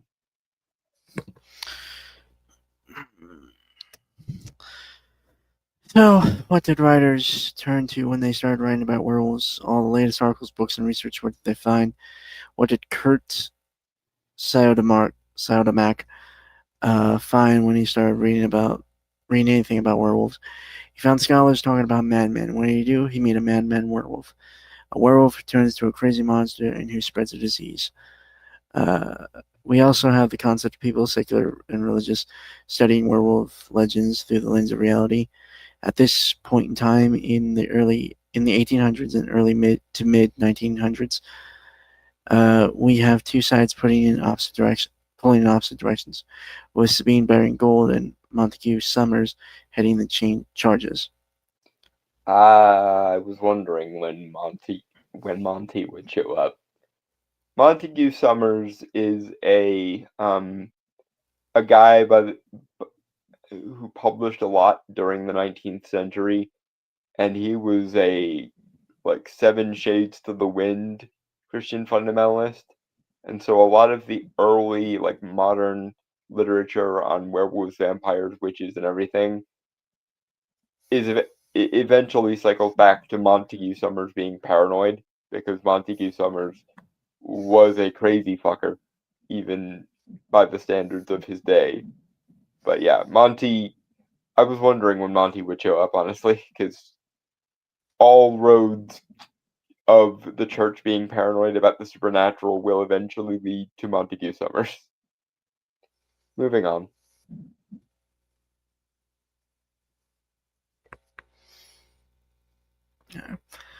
Uh, these two sides have had very different arguments, but they each came to the same conclusion. All werewolf legends up to this point are irrelevant lies that should be ignored. They were false. Well, of course they were, but not because of the logical reason. People don't really go around turning into animals or animal people.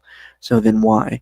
If you ask the secular side, because they were silly myths and we should only be looking at current werewolf beliefs in order to figure out why people ever had such ridiculous concepts. Yes, the religious side, because werewolves are very real, but they are all pure evil satanic monsters that need to be destroyed, or in some cases, people who need help. I am mostly going off Montague Summers' work when I asked that, as he was among the most influential scholars. However, neither side in this case was interested in studying and preserving all this folklore and myth for the purposes of literary study, to look at it through the lens of a study into human history and culture. To be fair to the theological side, there was also a portion of the theological side that said that werewolfism was impossible on the basis of theological grounds, namely people like Reginald Scott and to some extent actually Henry Cornelius Agrippa, which is ironic given how famous he is for his 3 books of occult philosophy, essentially argued that witchcraft, vampirism, and werewolfism couldn't happen because God would never allow them to happen. And in any case where they did appear to happen, it was demons trying to trick gullible people by perpetrating illusions. And even then, eventually they started arguing that God wouldn't even allow demons to produce said illusions, and therefore uh, witchcraft, werewolfism, and vampirism were impossible on theological grounds. So there is more nuance on the theological side. But yes, as I previously went over, Monty was a crazy fucker. And a lot of the like early modern sort of revivalism of witch hysteria and werewolf hysteria and vampire hysteria is Monty's fault because Monty was a paranoid fucker. Something else I wanted to say earlier and I didn't get to. One of the reasons why they thought werewolves spread the disease was actually a was because werewolfism was a subcategory of witchcraft, and people assumed that witches were some people retroactively assumed that witches were part of the reason the Black Plague happened. Um, that's why, for example, in the King James Bible, that famous that famous word is not sermon verse. That's why was that word escaping my brain? That famous Bible verse about thou shalt not suffer a witch to live, etc. Or do not suffer a witch to live. The word that's used there in the original, I believe it's Hebrew, but it might be Aramaic, can either be translated as harmful magician, which, again, in the early modern period and well into the modern period, there was a distinct difference between positive magic and negative magic, but it can also be read as poisoner. Thou shalt not suffer a poisoner to live. And the reason King James insisted that that word be translated as witch was because King James the First of England was a paranoid fucker that would make Richard Nixon, at the height of his Watergate paranoia, look like Julian fucking Assange. Also, speaking of interesting ways in which King James fucking bollocksed up the first English translation of the Bible, he often would leave blanks or use different words for a word that would translate as tyrant, because King James, as stated, was a paranoid fucker and didn't want people to be given ammunition to depose tyrants because he was paranoid about people thinking of him as a tyrant, largely because he kind of was one, and he knew it at least on some level, because again, King James was a paranoid fucker. But yeah, King James and the original King James translation of the Bible has a lot of problems on the basis that King James was a very biased monarch who demanded very biased translations of languages that in many cases he didn't speak. But anyway, moving on. They only cared about their takes on it. They were academics with arguments. Did they help preserve some legends? Yes, absolutely. Was that the takeaway for writers looking to tell werewolf stories when they were trying to figure out how to write werewolves? Nope, because they put their academic spin on it. How did things get worse? Easy. Over time, werewolves themselves, as in we're real wolves, not just werewolves from legend and or ones that some people during this time still believed in, came to be seen as evil. This was a massive shift in the West that been happening slowly over the decades, and it really took final chokehold in the early modern period that resulted in many wolf deaths and extinction, beginning around the late medieval period in Britain. To be fair, in an early modern society, as in a society before we would think of as the Industrial Revolution, wolves were a massive problem. There's a reason why so many fairy tales have a wolf as the villain. It's because undomesticated wolves were a fucking terror to pre-industrial Europe. There is a practical reason why they went full extermination on wolves in general.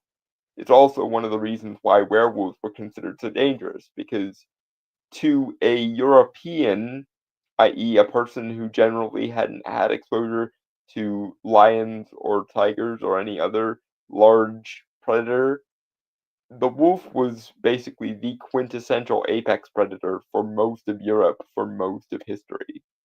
But again, Meg, my darling, while I agree with you that those academics should be ashamed for putting their academic spin on shit, and I realize that to some degree I am putting my own perspective on shit, and I'm trying to limit that to some degree. I hate to burst your bubble, darling, but you are also doing that very same thing by, again, apparently conflating the concept of werewolves being animalistic, the concept of werewolves being insane, and the concept of werewolves being evil.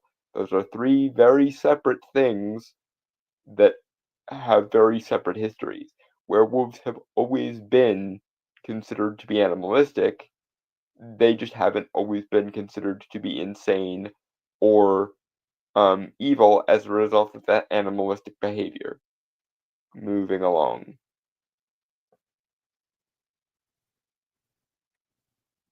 As a new modern civilization dictated that wolves and werewolves alike were evil, should be wiped out, that they were useless beasts, we became stuck with entertainment media latching onto that too. We ended up with evil wolves and likewise evil werewolves, since it's hard to have a werewolf without the wolf, although plenty of people today sure do work hard to achieve that.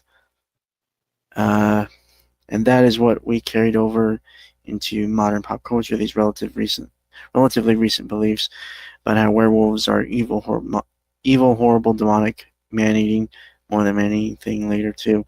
That is an important I element of werewolves, and I'll address the folklore in regard to that. I Monsters that don't I don't know when this article was published, but that werewolves as ontologically evil thing hasn't really been a thing for at least the last like 2 or 3 decades. Like a lot of sympathy for the wolf for the person suffering from lycanthropy has been a thing even back in the Lon Chaney days. So like I don't know when this person thinks they're writing from, but for at least the last 3 decades or so, werewolves have not been considered to be ontologically evil. They're not even as ontologically evil as vampires usually are, because usually in stories where vampires and werewolves fight each other, the werewolves are kind of framed as the good guys, a la like Underworld and so on. So, like, I don't know when you think you're writing this, my darling, but werewolves haven't been really considered to be like irredeemably ontologically evil for many decades now. You'll still have the occasional story where a werewolf is a monster or a villain in a story, but that's less due to werewolves as a concept being ontologically evil and more due to those specific characters being evil partially as a result of their lycanthropy and partially because they're choosing to use their lycanthropy to be evil. So, like, I don't know when you're writing this from, but werewolves haven't been considered irredeemably ontologically evil en masse in pop culture for like 30 or 40 years now. Moving on.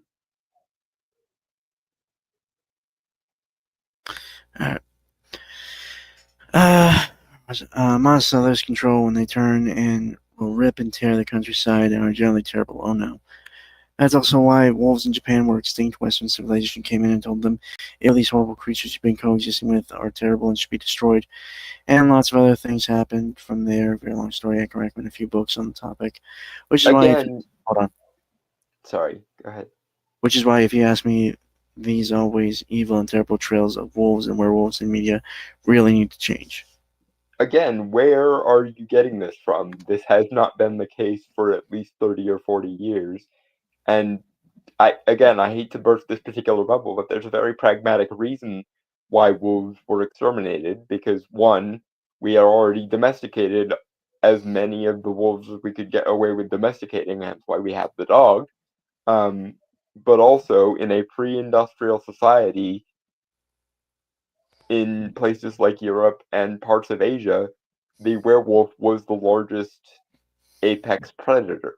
So it's perfectly reasonable for a pre-industrial European or Asian society to look at wild wolves and go, holy fuck, we're not dealing with that shit. And again, you're conflating a few things here by conflating werewolves being animalistic and therefore being insane and therefore being evil. Those are three very separate things. And in modern society in particular, we haven't had the idea that werewolves in particular were ontologically evil or irredeemable for at least the last 30 or 40 years. In fact, werewolves are among the most sympathetically portrayed monsters out there, especially because they contrast really nicely with a vampire, and usually in stories where vampires and werewolves are fighting each other, the vampire gets slapped with the ontologically evil stick, and the werewolf is almost framed as a sympathetic hero or protector in those circumstances. Again, think Underworld, think Stephen Sommers' Van Helsing. There are dozens of other. Even Twilight kind of falls into that trope, even if it's somewhat unintentional, because of course Stephenie Meyer wanted her vampires to be sympathetic too. But as anyone in the Twilight fandom or even aware of the Twilight fandom can tell you, there is at least a good half of the Twilight fandom that very much think Jacob was the good guy and that Bella should have wound up with him. I, of course, maintain my territory in the square marked Bella didn't deserve either of those people because they were both better than her and could have done much better than her. But, que sera, sera. Moving on. Uh, I get all into the talk. I could get all into that and talk your ears off, talk your eyeballs off, since this is text. And how about these negative portrayals talk up negative stereotypes that only serve to help hurt very real, very alive, very majestic, and very shy wolves, but another time perhaps. Another reminder that werewolves in folklore were never disease either. The madness thing fed into the disease concept. Again, I think you might be conflating a few things here in the sense that being animalistic doesn't mean you're evil or diseased, but also, you appear to be living in a bubble where you have not been exposed to much popular culture at all for the last 30 or 40 or 50 years, because I would be hard pressed to go to find a time where werewolves in particular were considered like more predisposed to like ontological irredeemable evil than anyone else. Moving on.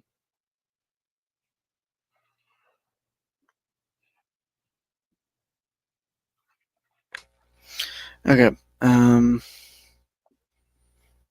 that was it for that. Yep, next.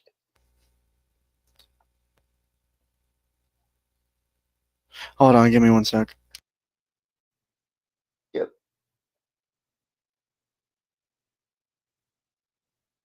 Baby Zephyr, what are you doing? Sorry, I'm trying to keep an eye on my cat.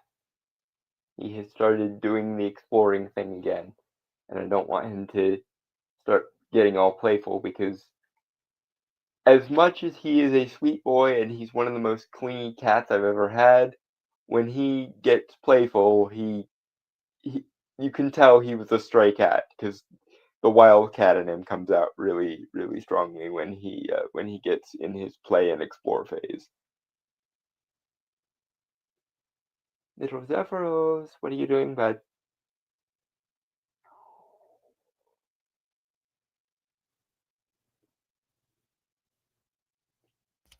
Okay, I'm back.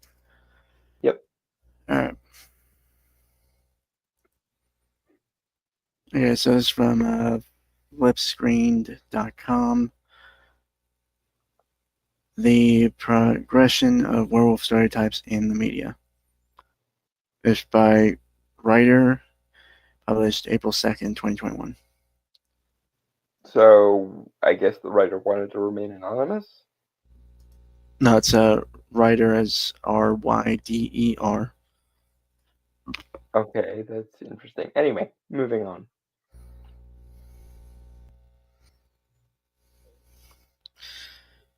Alright. These tropes have been around since the dawn of film and TV, and before that in books, stories, plays, and other media. It's a subheader. I mean, this is probably true, depending on what stereotypes you're referring to.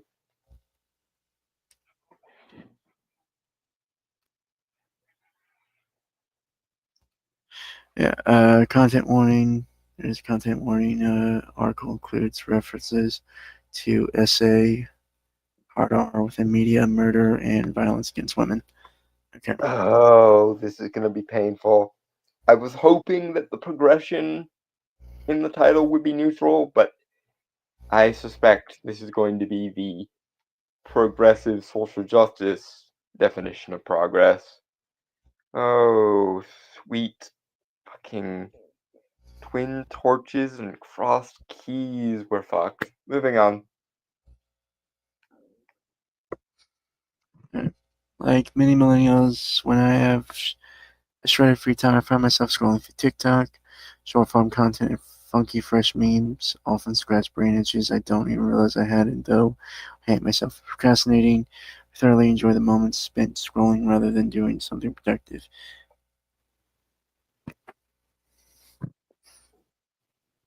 I can't.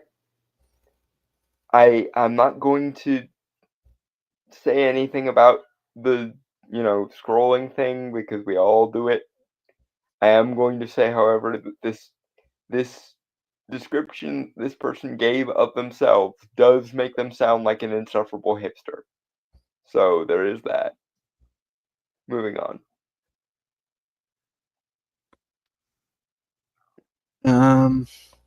But recently I found myself stuck on a TikTok, and it wasn't for the dances or some other audio edit involving Cardi B's WAP. It was for a beautifully chaotic realization and well-described point being made about one of my all-time favorite pieces of media, werewolves. I just anyone who periodically listens unironically to Cardi B's WAP, it may not be a red flag, but it's at least an orange one. That song is insufferable dickheadishness personified.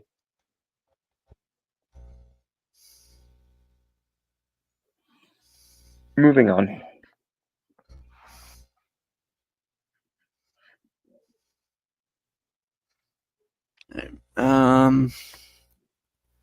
In this video, creator Sim slammed onto my For You page with this absolute mind-blowing commentary on HBO's True Blood and the use of the trope the user Edibles Rex has named White Trash Wolf.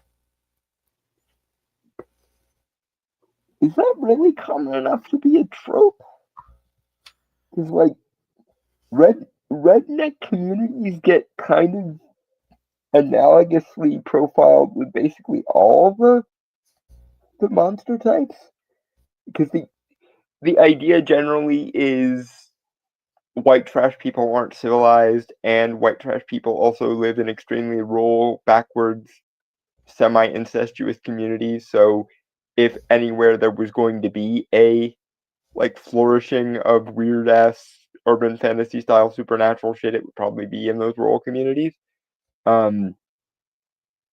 Like I literally know of a series called White Trash Warlock, and no, it is not autobiographical, brainstormer, before you go there. Shush. Yeah, I know of a urban fantasy trilogy of books called White Trash Warlock. I haven't read them yet, but they're on my I want to read list. Because I love urban fantasy in almost every circumstance, and I mean, it is called White Trash Warlock. What else was I supposed to do with that shit? But yeah, is that really a common enough trope applied specifically and only to werewolves that it can be a separate trope unto itself? Like, I've seen white trash versions of a lot of different monsters in like an urban fantasy setting, and True Blood, as far as I'm aware, kind of does the what if monsters were white trash trope to all the monster types. Even vampires, who are normally very aristocratic in their sort of pop culture footprint, get a little bit white trashed in True Blood, if I remember correctly. I never watched True Blood regularly enough to have a really strong opinion on it either way. I just remember it was a thing during the everything has to be Twilight uh, sort of gold rush during that period. But as far as I understand it, every monster in True Blood is white trashy because that's sort of the aesthetic of True Blood. Moving on though.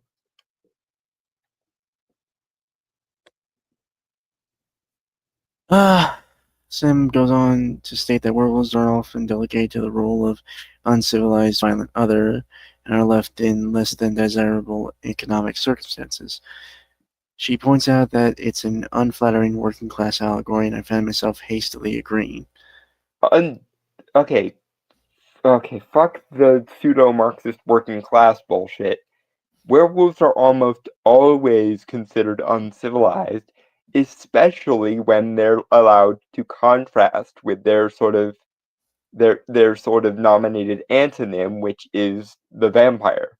Vampires tend to be, more often than not, allegories for like parasitic aristocracy, and werewolves, as a contrast, are, again, like I just got done explaining to the previous article writer, werewolves almost always read as animalistic and in touch with their more animalistic nature, and therefore, when they contrast with their antonym, the vampire, who is aristocratic and um, pure and sterile to an almost unnatural degree, it makes sense that the werewolf would then get lumped into the animalistic, baser, like in romance novel terms, the dichotomy is always between a beast male and a noble male, and vampires have the noble male thing pretty much on lock.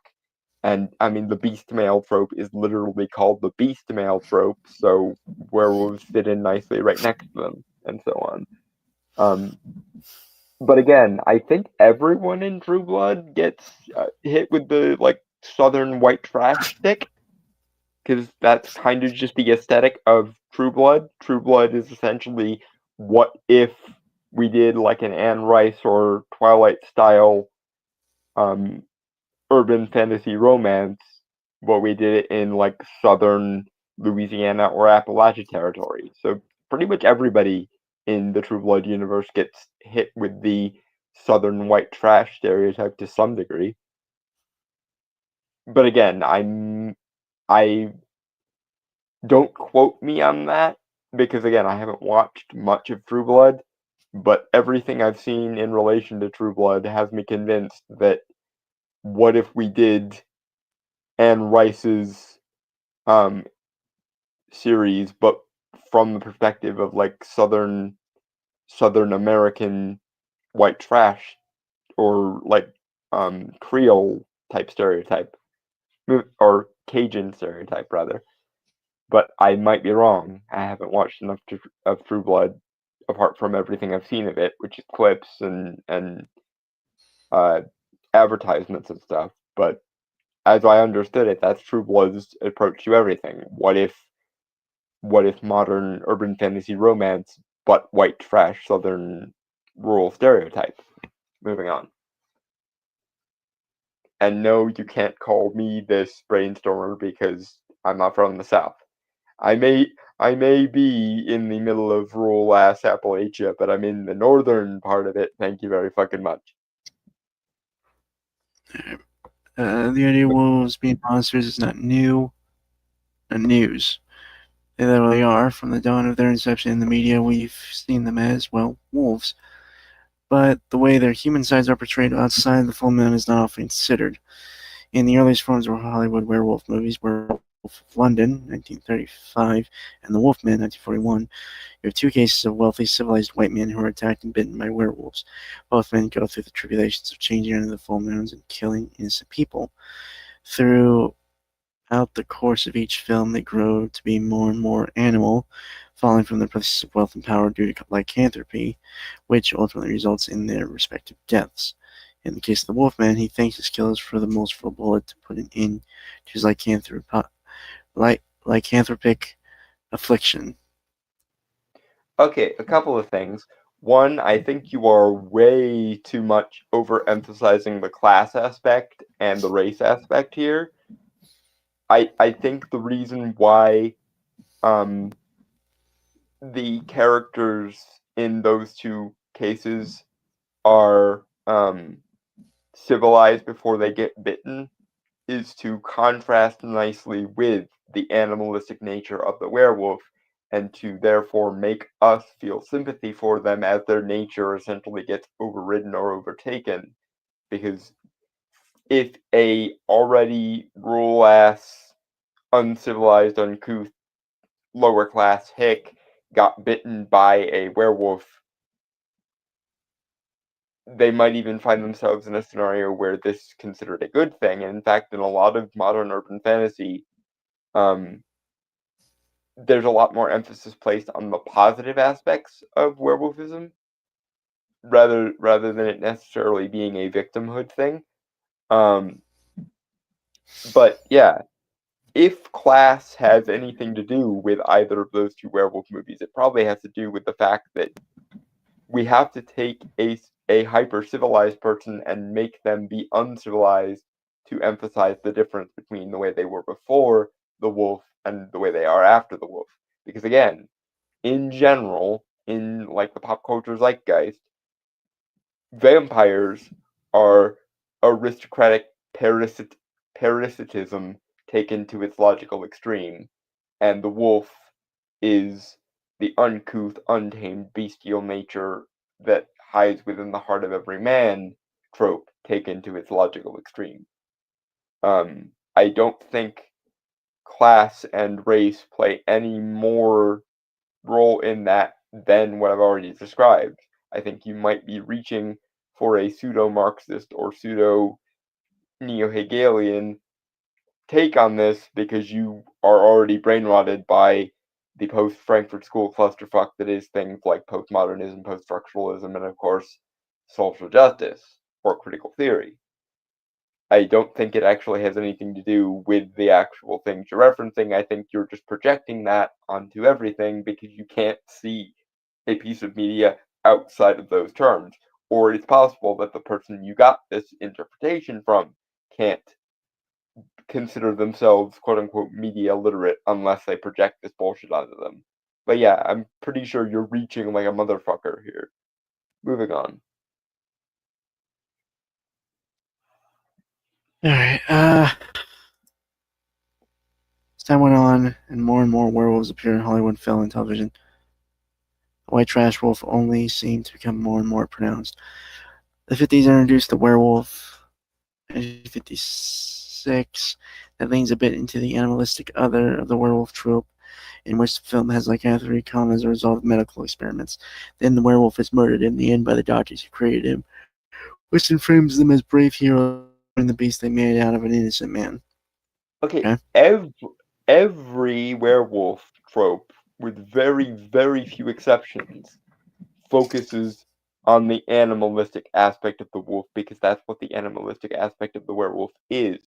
And again, the reason why, if the white trash werewolf is any more common than any other white trash version of any other monster, which I'm willing to entertain for the sake of the hypothesis, if the white trash wolf is more common than some other monster variations, it's again probably due to the fact that werewolves by their very nature are animalistic and all about the baser nature, especially when they're allowed to contrast with the vampire, which is all about the quasi-predatory nature of an aristocrat who is all-powerful. So yeah, if white trash werewolves are more common than white trash variations of any other monster, it's because werewolves, by sort of definition, lean toward the baser part of life, whereas the vampire is the love of the finer things. I mean, we literally just covered this last week because I went looking for vampires that I would find attractive, and for those that don't know, I am very much in the noble male category of the like romance novel trope, and I look for my opposite. So I went looking for himbo vampires, and I didn't find that many of them because, simply put, vampires almost always read as the kind of noble lover of the finer things, quasi-intellectual, quasi-aristocrat that I tend to consider myself as. Whereas this week I had a fucking easy, like, lowest possible difficulty time finding himbo jock werewolves because werewolves are all about animalistic strength, the baser nature of man, and if vampires are about the aristocratic noble who loves the finer things, the werewolf is about the down-to-earth, working-class hick who embraces the full, like, animalistic strength of that upbringing and of that nature. Hence why there are more himbo werewolves than there are himbo vampires. Moving on.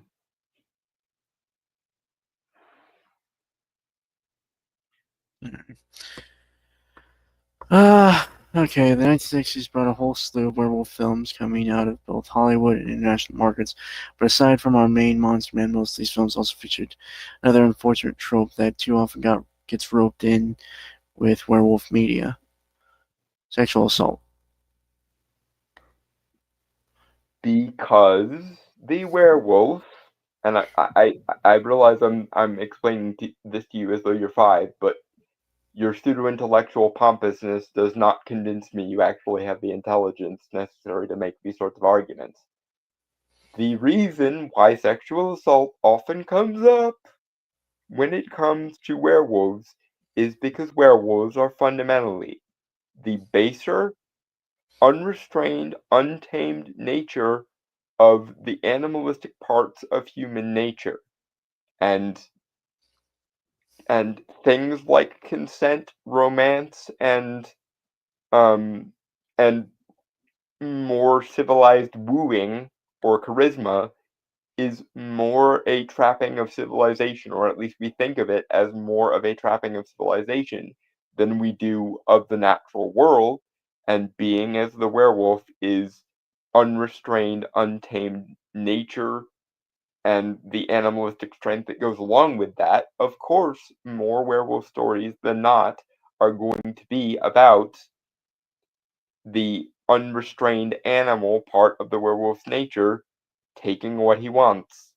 And sometimes that is going to go in a rather bodice rippery direction. Just like the vampire, to contrast with the werewolf, is all about subtle, charisma based manipulation. Vampires don't ravage who they want in a frenzy of teeth and claws, generally speaking. Vampires have the hypnotic mesmerism of charisma taken to its logical end result. Instead of vampires just taking whoever they want on a whim, they take whoever they want, but they do so by making the person convinced they've been seduced in the first place. The vampire is reliant on charisma taken to its logical end result. The werewolf is, to use kind of the D&D stat block here, is all about physical strength and physical constitution taken to its logical and unrestrained end result. So a werewolf takes what he wants regardless of seduction, generally, and a vampire is all about the hypnotic sort of immaterial force that charisma can be, especially when amped to a supernatural degree. Vampires take what they want almost for seduction's sake or for charisma's sake. Werewolves take what they want for the simple physical sensation of it, essentially. It's the vampire werewolf dichotomy again. Werewolves are base or unrestrained nature. Vampires are intellect and civilized nature taken to their most over the top and parasitic and abstract and non-physical. Moving on. Yes, the werewolves of the 60s were not only animals hunting and eating humans, they were also men eager to feast upon women. To kick off the decade, an Italian film, Lycanthropus, 1961, was released in America under the title Werewolf in a Girl's Dormitory, and the plot centers around the brutal murder of female students, the sightings of a wolf on campus, and the arrival of a new and very handsome male science teacher. Okay, this isn't even related to the vampire werewolf thing. This is your feminist blind spot happening again. You do realize that the she-wolf seducing and taking what she wants is as old as the male equivalent, right? If we're going to be this like philosophically pedantic about pop culture, then I'm gonna take that feminist bias card away from you and point out that some of the oldest legends we have are about she-wolves also taking what they want regardless of the person's consent on the other end. So, yeah, no, you can take that women most affected card and shove it where the sun don't shine, or I guess in this case, into your allegedly sacred badge, my darling. The she-wolf taking what she wants is no more civilized or consensual than the male equivalent. And the fact that you don't even appear to know or care about the she-wolf as a ancient pop culture or folkloric trope is, again, I think, down to your feminist blind spot. But I hate to break it to you, those things that you hate men because you think they do when their nature is unrestrained, women do it too. It looks different because men and women are different, and so their worst behaviors manifest a bit differently, but uh, women are just as likely to take what they want from men as men are women. And you need to get over this hating men unilaterally because they're awful people sometimes, and acknowledge that women can also frequently be awful people sometimes. Moving on.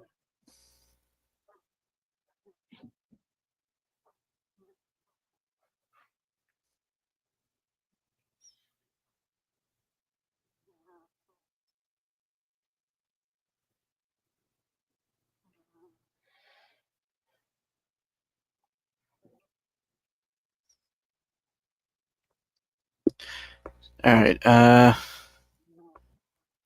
in the 60s, in addition to gratuitous violence against women, also introduced some of the first inklings of what would become one of the werewolf film staples in the look of the wolfman, such as elongated snout, animal-like hair, fangs, glowing eyes, and pointed ears. 1970s, however, perfected this look.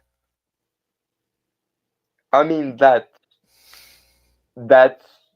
semi, and I hate this word, but that is semi-subjective, because the look of these things always changes to some degree over time.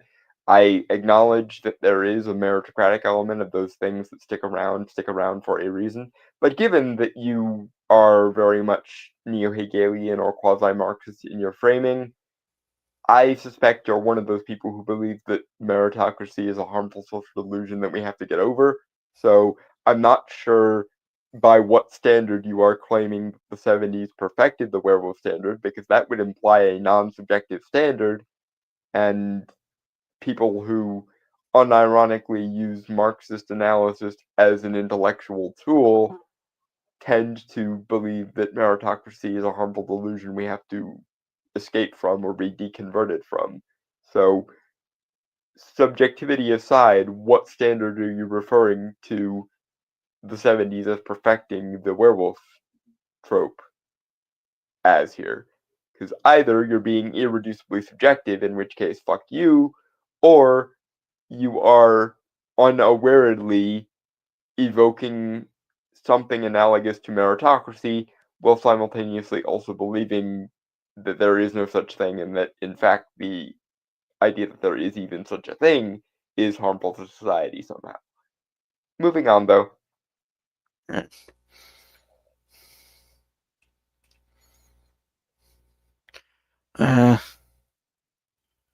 Okay. The 70s lycanthropic depictions brought that classic werewolf look we know to life, starting in 1971 with The Werewolf vs. the Vampire Woman.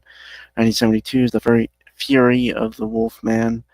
And 1974 is The Scream of the Wolf. Using prosthetics, they began creating those pronounced furry features like wolf-like noses, pointed ears, growing claws, and fanged teeth, and oftentimes different colored eyes, showing a clear difference between man and wolf beyond just covering actors with hair and calling it a day. The 70s continued to use the trope of vicious animal man, kept telling the stories of wealthy and respected men becoming an uncontrollable beast after being bitten. This decade also gave us some of the first depictions of female werewolves, such as The Legend of the Wolf Woman, 1976, Beast Must Die, 1974, and Into the Howling, 1981.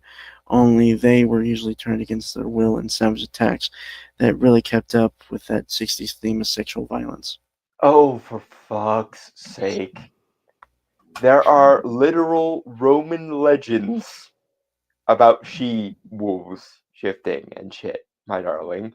And I don't know if this escaped your brain because you're just that myopic, or if this is an ideological blind spot for you again, but when the civilized man gets turned into or civilized person gets turned into a wolf against their will via the bite thing, when that happens, it's always against their will because the whole reason, and I already explained this, but I will explain it again because again, I'm feeling the need to talk to you as though you're have the intelligence of a 5-year-old.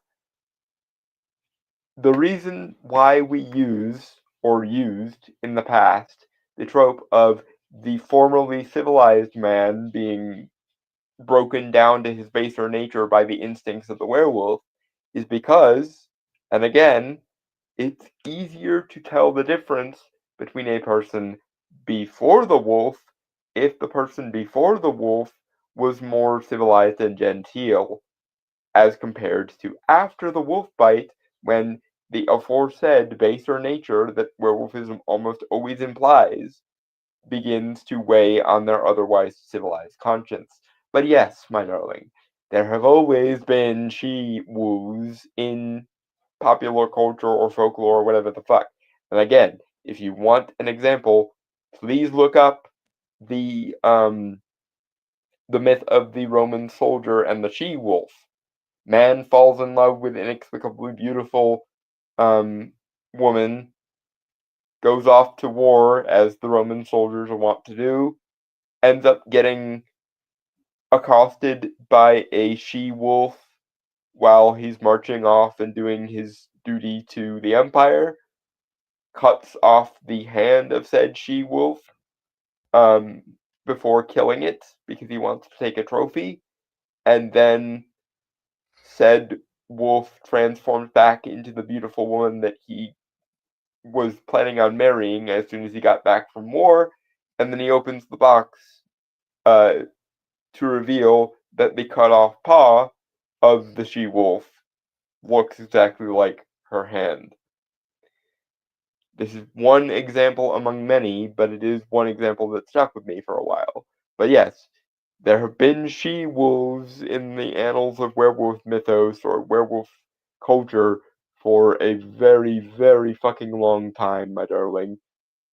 I realize that you might be referring specifically to Hollywood here, but this is again you being very selective and cherry picking about the media you will and will not consider as valid to your analysis.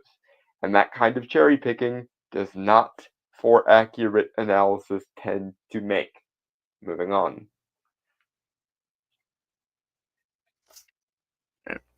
1980s, the decade of big hair and leg warmers brought us a new breath of fresh air to the werewolf genre. Of course, there were still the bloody, gruesome horror flicks, such as some of my personal favorites: Fright Night, 1985, Child's Play, and Poltergeist. Child's Play, 1988, and Poltergeist, 1982. In 1985, the Child's horrifying. Play doesn't have werewolves in it? What the fuck? I think they're just mentioning like their favorite like horror movies from the 80s. That's so contextually weird, because she opened the sentence talking about how the 1980s affected the werewolf thing, and then she just jumps to generic 80s horror movies in general. Well, no, they say, of course, there were still the bloody and gruesome horror flicks. So I assume they were being. This just shows like sloppy. This is just sloppy syntax. If you're going to talk about horror movies in general, please open by saying you're talking about horror movies in general. If you're trying to keep this focused on how the werewolf like iconography evolved, please focus on that and keep focused on that. God damn it. Moving on.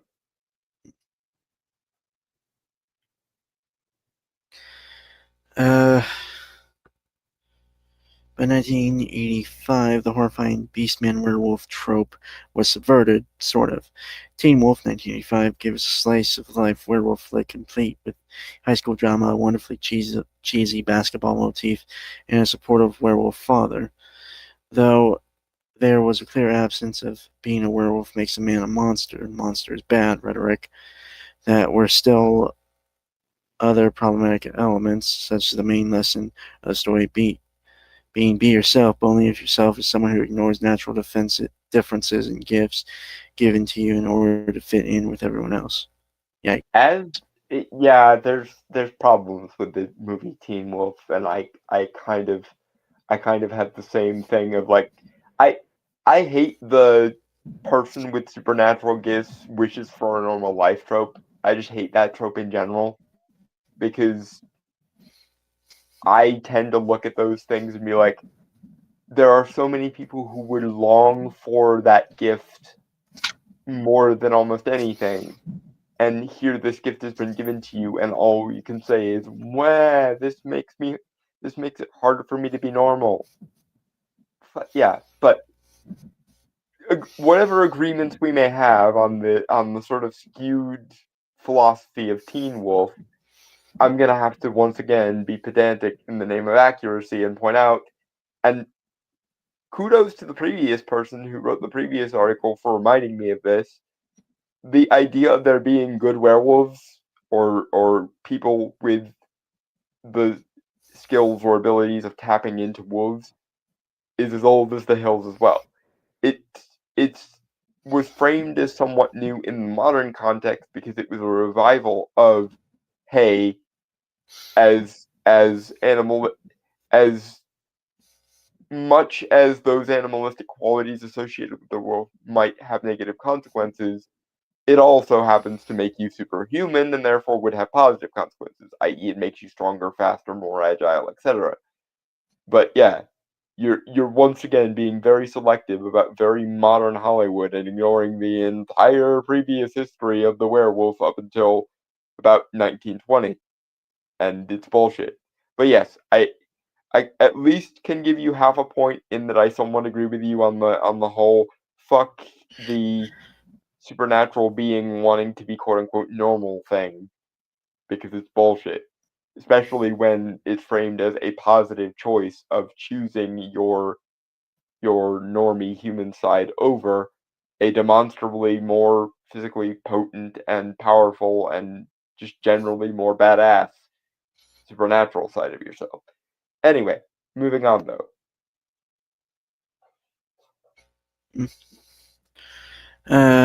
Okay. The 80s and 90s also gave the monster genre a new spin on a classic tale of vampires versus werewolves. Beyond Dracula meeting the Wolfman through Universal Studios' long history of monster movies, there wasn't really a whole lot of media that discussed the interactions of two powerhouse supernatural species. The last 2 decades of the 20th century brought us Buffy the Vampire Slayer, the movie, 1992, and the TV show, 1997, Interview with a Vampire, 1994, An American Werewolf in Paris, 1997, and The Dawn of the Blade, 1998 franchise. I mean, Anne Rice's books definitely do have werewolves and vampires interacting with each other, along with all sorts of other supernatural entities. But the movie specifically focuses primarily on vampires. I don't think the werewolf gets so much as a mention in the actual movie adaptation of Interview with a Vampire. It should have done, because Anne Rice's like broader expanded universe is really interesting and is basically Twilight for people with actual taste. And yes, I too also, yeah, I mean, I put Jacob on the list of attractive werewolves just a minute ago, and I put Emmett on my vampire list from last week. But guilty, cheesy, sort of snack food guilty pleasure aside, Anne Rice's mythos is so much better than Stephenie Meyer's mythos. Moving on, though. Alright. From this, a new spectrum was created for monster film tropes. Vampires, thanks to their immortality and historical ties to nobility, were seen as regal and poised, while werewolves were seen as beasts or dogs. They became the poor man's monster. This trope has been carried over into modern film and television and more TikToks. Sim has created a series detailing MTV's Teen Wolf's 2011 use and misuse of werewolf tropes in the name of subverting tropes by indulging them. In 2008, we saw the dawn of a whole new brand of supernatural media, one that subverted many popular tropes and turned them into something new, yet equally as cringy, starting with the sparkly bloodsuckers that everyone loves to hate. Okay, my darling, again, you're being very, very selective about this.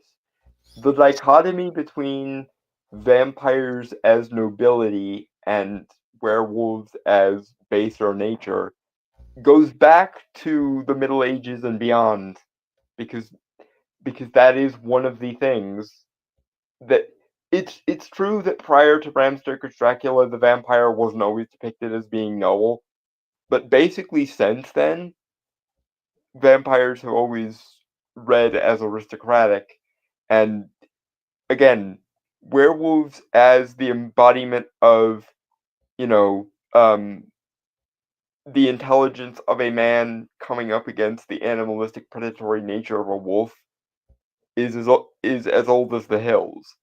And even in Bram Stoker's Dracula, I believe there are references in the text to Dracula having dominion over other creatures of the night, including not only wolves, but also werewolves. Because Bram Stoker actually did his homework when it came to the supernatural, as one would expect from someone who was literally in the Hermetic Order of the Golden Dawn. But I digress. But yeah, yeah, the idea of vampires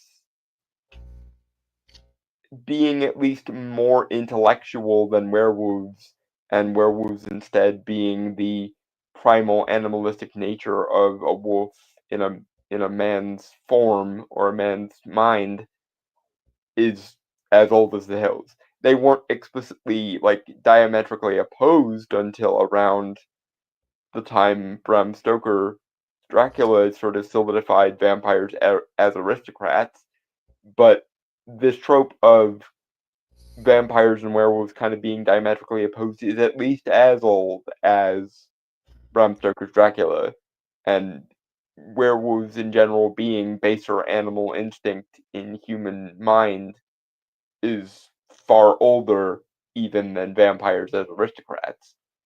The only real innovation in this particular case is seeing them as diametrically opposed, but as you say, that shit's been going on since at least the Universal days. Kind of like how um in some versions of Godzilla's mythos, he is a protector of humanity against other kaijus. Um, is a on and off again thing that happens at almost every point in his mythos. Um, yeah, modern Hollywood may have streamlined things a bit, but ever since Bram Stoker, there was always a distinction and a differentiation between um, vampires as aristocrat and werewolves as base or instinct, and werewolves as base or instinct goes back much, much further than that even. So I'm not sure how much of an innovation this actually is. As for Twilight, I've already explained how in some ways they don't really subvert anything other than focusing on primarily the positive aspects of these two types of supernatural entity. But werewolves being bestial strength and bestial protectiveness incarnate, and vampires being cold aristocratic predators is as old as the hills. There wasn't actually much subversion going on there, apart from maybe the bringing in shamanic animal totem mythos to the werewolf a bit, which, for all of the many, many criticisms I can give to Stephenie Meyer, it was somewhat intelligent of her to look at the shamanic trope of spirit totem or spirit animal shifting in shamanic practice and going, I'm yoinking this for my werewolves because I want my werewolves to be Native American so as to contrast better with the pure sterile Caucasianness of the vampire.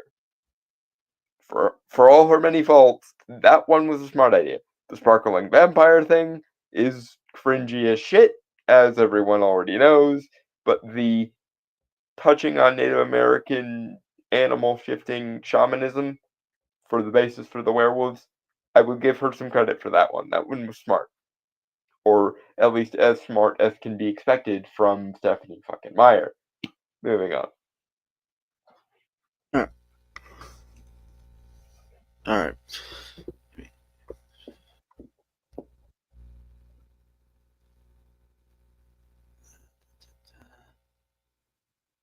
Okay, in Twilight, 2008, the wolves are literally Native Americans who, since the dawn of media, have been depicted in racist ways as bloodthirsty savages, in which filmmakers use fear-mongering tactics to make the audience think a certain way. The wolves in Twilight. Okay. Can I, Before we get into the rest of this, just as often as Native Americans have been portrayed as bloodthirsty savages, there's also the flip side to that.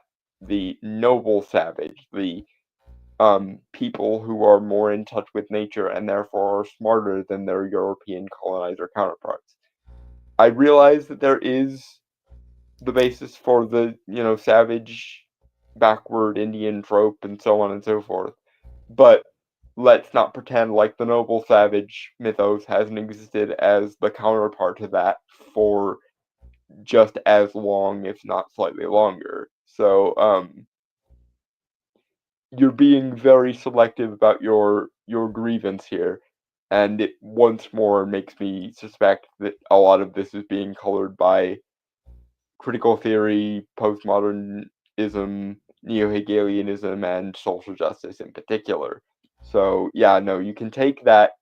We the white European colonizer have always been the bad guy, and the everyone else is a victim of our colonialist oppression, and shove it up your ass.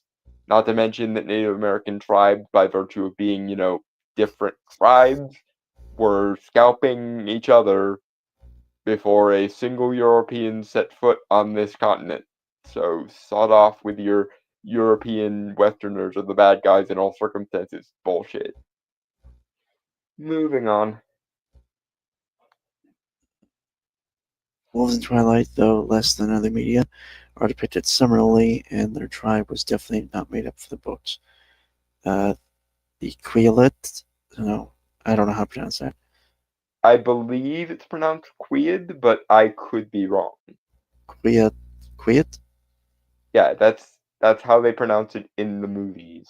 I'm assuming they did at least some research into how they actually pronounce it. I do know that in some Native American languages, L's tend to be silent-ish. So Queer. there is that. Okay, hold on. All right. The Quia tribe are a real Native American tribe who live in the Pacific Northwest around the also real town of Fort Washington.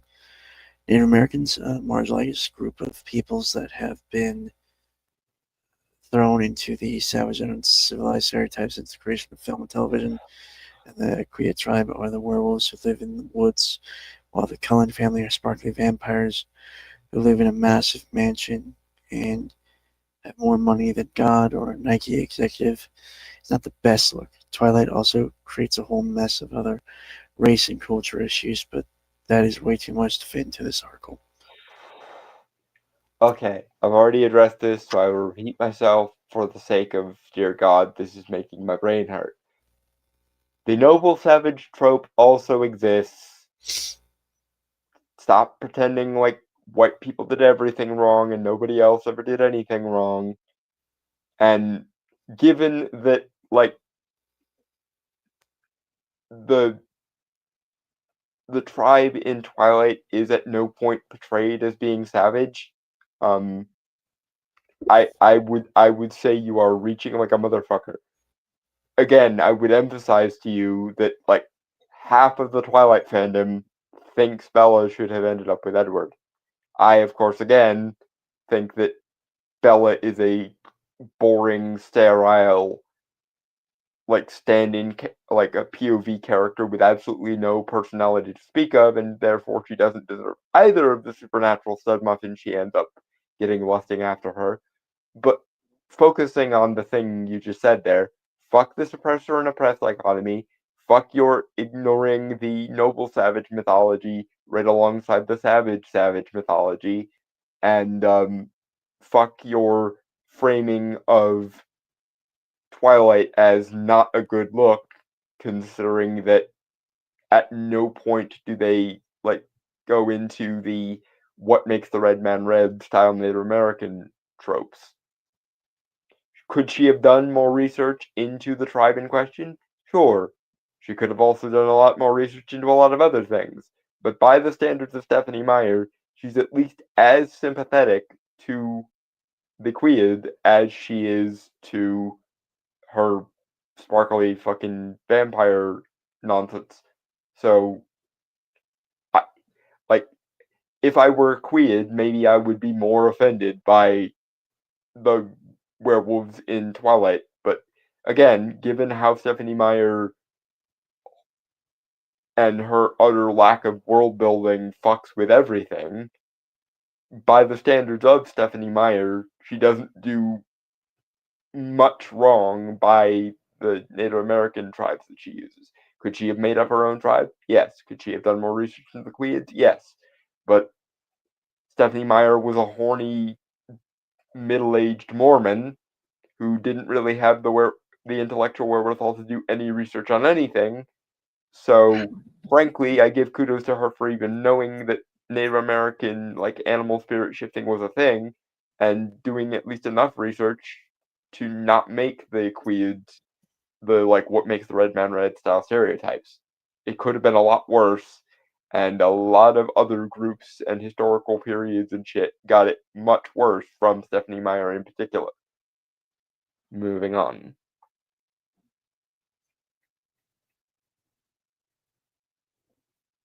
Vampire Diaries 2009.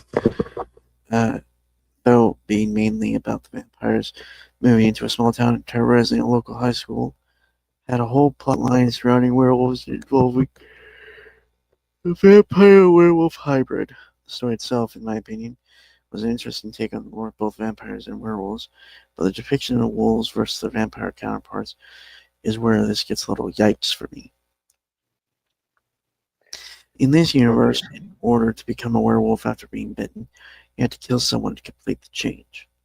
One of the characters, Tyler Lockwood, was 18-year-old when he was bitten by a hybrid werewolf vampire, Klaus, and then manipulated, hypnotized, and killing a fellow high school student to complete his change.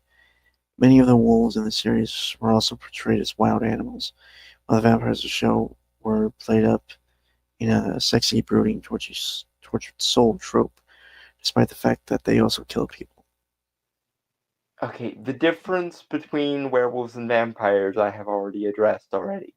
Vampires, at least post Bram Stoker, are aristocrats almost by definition, and werewolves have always, even longer than, before Bram Stoker, are about the baser nature of like animal kind. But the thing you just described is not a yikes, because as you yourself admitted, Klaus tricked this kid into killing. And by the way, the werewolves of Vampire Diaries are not the only monster in the history of fiction that have to kill someone in order to complete the shift. In particular, there's a type of vampires in Jim Butcher's The Dresden Files, the Red Court vampire, that has to kill someone in order to fully transition into a Red Court vampire. And also, actually, now that I think about it, hold on a second. Even though White Court vampires in Jim Butcher's The Dresden Files are vampires sort of inherently, like they're born that way, if they don't feed on someone they don't love, um, when they start going through puberty, the the vampire spirit that's bound to them that gives them their vampire powers will die. And if they try to feed on anyone they actually love during this teenage period, the love they share with the person they love will also kill the vampire parasite. So yeah, there are two types of vampires in Jim Butcher's The Dresden Files that have to kill someone at least at some phase in order to become what they become. So it's not unique to the Werewolves of Vampire Diaries. This is actually a fairly old trope for monsters in general, that in order to fully transition, you have to give into that bestial nature and sort of forego whatever remains of your humanity. Everything else you described is just explainable by the difference, generally speaking, between werewolves and vampires. Vampires are aristocrats, werewolves are baser animal instinct personified. Moving on. Yeah. Hey, I think after the arc, we will have to call it. Oh, Yep, we'll throw everything else in this week's to next week, just like we did with all the other stuff we hello, haven't finished intro. with that sheet yet. Good to see you. That's up to you, man. We're almost done, so if you want to go Yeah, back again, yeah. Feel free to catch up, DT. Also, just in case you need reminding, all of the videos we did before I met you are all still on the channel. So if you want to go back and watch some old episodes of Podcast The Storm, that is also a thing you can do. Not saying you have to. I'm just reminding you for the sake of clarity that we have like a 200 episode backlog before you showed up that you can catch up on if you want to. Moving along though. hey, don't apologize, man. It happens. Be fair, I honestly thought we would have spent longer. Yeah, today is a excellent case study in the phrase "shit happens." Yeah. Yeah, I know you don't get it, DT. It's related to some of the personal stuff that me and Brainstorm were discussing before the show. But yeah, today is an excellent example of the phrase "shit happens" personified. Uh, yeah, it's been a fairly good podcast, I'd say, so far. Mm-hmm. Anyway, in HBO's True Blood, we were given a very raunchy and sexy world of vampires, but within there, we also met werewolves, shapeshifters, fairies, and witches.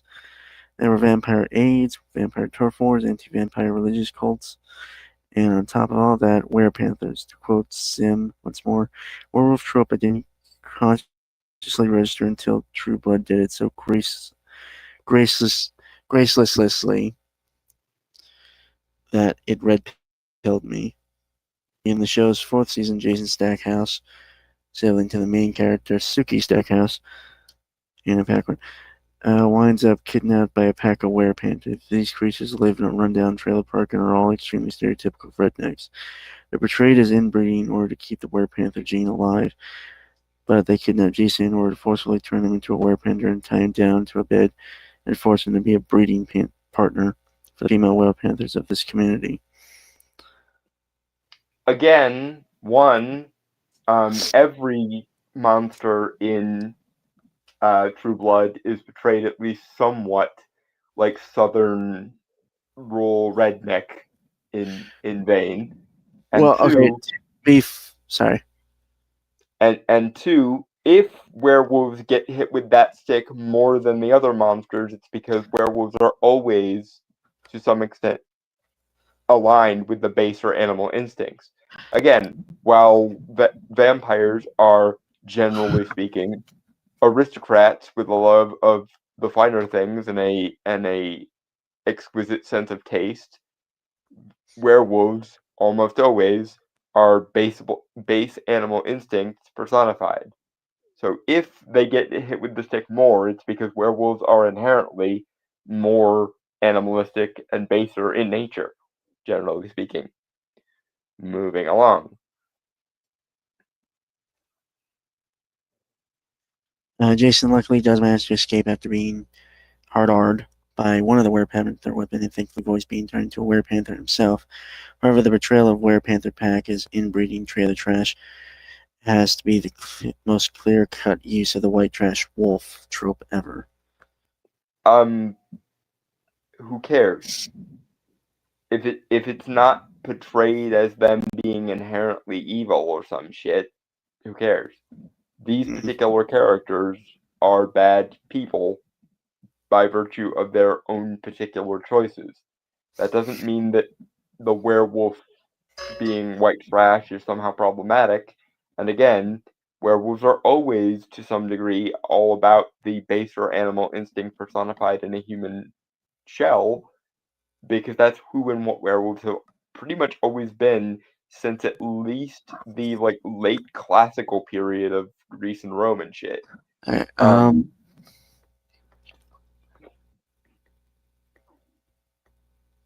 Moving on. General says there is an exception to that. If it's a vampire hierarchy, then it often gets cruder and more bestial as you go down. This is true. What are they called? Thralls. The Thrall Renfield type of vampire tends to be more animalistic, but that's less to do with the nature of the vampire and more to do with the less control you have over the vampire, the more likely it is to turn you into that beast. They see being trailer park trash as inherently evil. They see ghetto thugs as that too, if it wasn't racist by leftist standards. But the worst thing a lot of people nowadays can be is in a small American town, and the second worst is the working class. And especially if it's both, especially if it's a working class family in a rural white trash neighborhood, they get double hit with the inherently irredeemably evil stick. I happen to know because I am a person from an extremely rural part of Pennsylvania, and there's a reason why we have the phrase Pennsyltucky around here, because despite the fact that Pennsylvania is definitely part of the North and even sometimes included as part of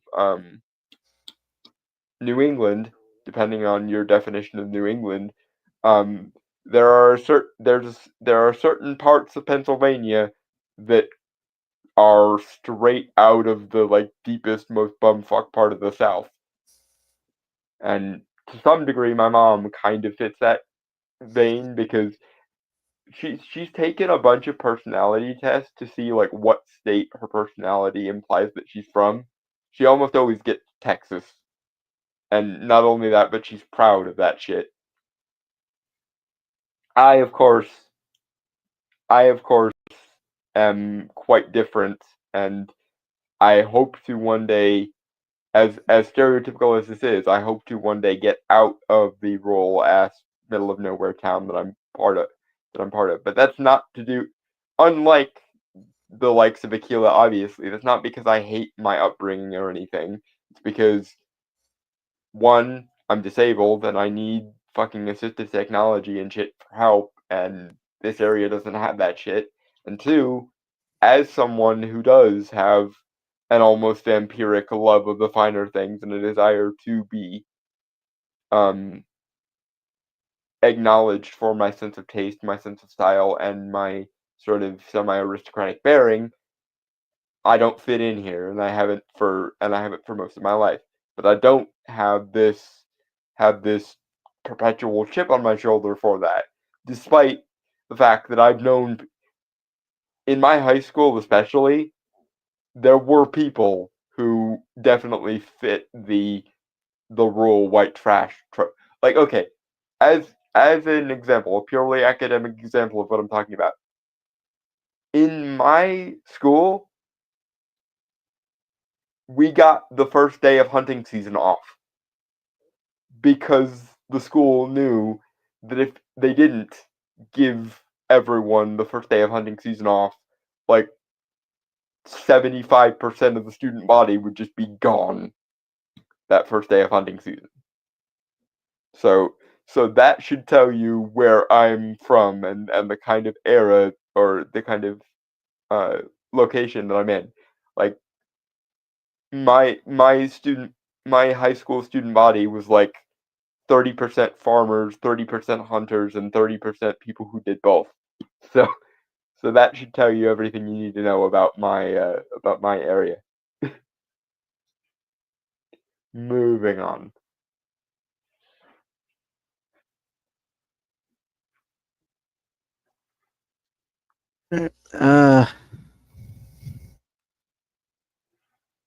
Sorry, give me a second.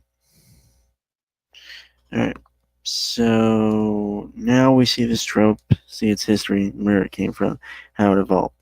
What do we do with this information? Well, knowing a trope exists means you can subvert it, despite the trope not being a certain race or culture of people. It can still be harmful due to other stereotypes that can fall into it. Creating consumer media also means being critical. It means learning from harmful cliches. Not only create something new, but something better. In Teen Wolf, if Teen Wolf 1985 can have a werewolf playing basketball for 70% of the film, I want to see werewolves in 2021. Okay, so it came in 2021. Doing taxes or being as regal and refined as their vampire counterparts. Okay, no, fuck you. There are actual logical reasons why werewolves are the way they are portrayed in media. Again, Actually, okay. I kind of do want to see a regal werewolf. I don't, because there are like logically consistent reasons why werewolves are portrayed the way they're portrayed. And two, I don't accept your premise that tropes can be harmful in general to begin with, let alone when it's, quote unquote fictional entities. And three, fuck your bargain basement fucking literary fucking English lit degree media literacy bullshit. I fucking hate that shit. The number one virtue for any good writer is operating by in-universe logic and in-universe consistency and world building and shit. Fuck this, everything has to be a metaphor, everything has to be a political statement, everything has to be a moral statement bullshit. Just fuck that entire way of thinking entirely. And again, tropes are the way they are, at least some of the time for some of the reason. Is there some wiggle room? Is there some maybe utility to occasionally playing against type a little bit? Sure. But by and large, a lot of these tropes exist for practical and logically consistent reasons that wouldn't make sense to subvert. And would do nothing but make the story you're trying to tell worse, generally speaking. Moving on. I'm not saying that Brainstormer couldn't manage it, because Brainstormer is extremely talented, and I would certainly help if he wanted to pursue that. But as a general rule, certain things exist for a reason, and one of those things is the entire literary and historical and mythological canon of werewolfism or lycanthropy has them being the embodiment of baser nature for a goddamn reason. Moving on.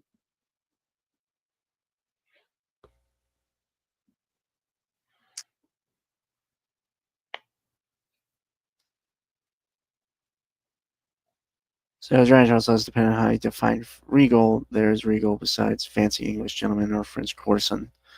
It'd be like a Viking jarl or just plain military leader. Stretch the regal definition. That's kind of what I was thinking of. I mean, yeah.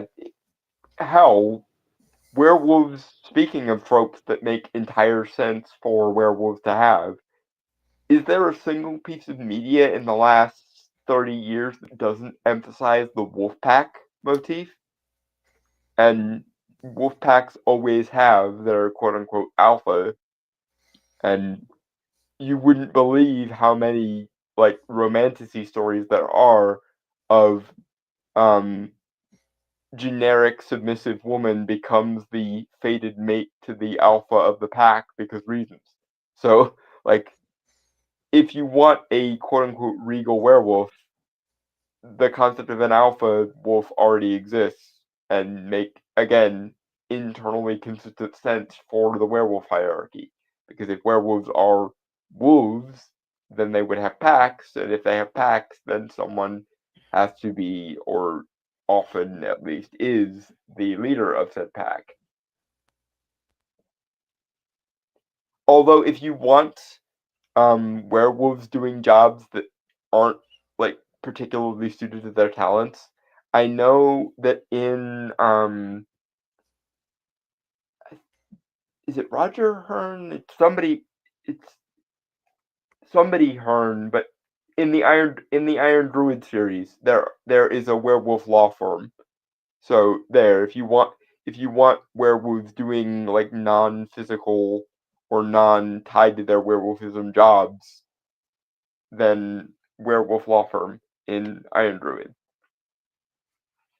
Although, to be fair, one of the partners in said law firm is a vampire, although said vampire is also a Viking berserker who got turned into a vampire. So, if you want a subversion of tropes here, yeah, we have werewolf law firm, and we have a extremely stereotypically masculine vampire because he was a Viking berserker before he became a vampire.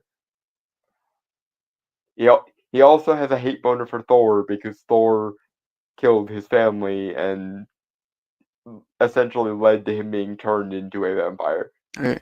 Giant turtle wolfpacks apparently are usually more families, the alpha being in wolves in captivity, though there are times where other wolves join up with them and aren't allowed to mate freely, like the alpha. Might be alpha male and female, but don't remember. There is also the ones from Dresden Files, though not sure if that counts given the nature of it.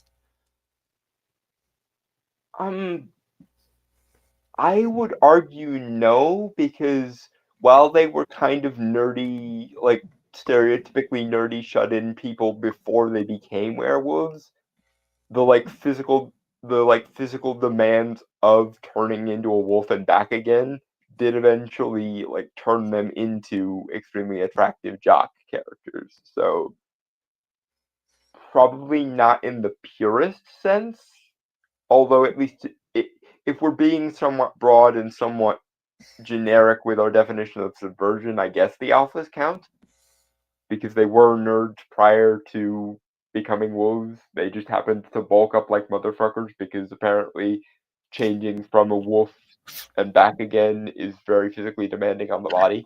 Although so there is someone on TikTok who is actually going through more of a that I've recently come across that is describing the true biological, realistic biology of supernatural creatures. It's very fascinating. Right, so kind of like the Dragons of Fantasy Made Real, or that one Mermaids mockumentary from a couple of years ago. Probably yes. The one I recently came across was werewolves, and from him, right, the one I'm talking about, Mm-hmm. and he explains that the the physical changes, like to kind of the standard werewolf idea, Mm-hmm. be so intense and would run the body so hot as it's shifting and all, would basically cause the human flesh or skin to burst into fire. Mm-hmm. Uh, and so visually, it would actually look like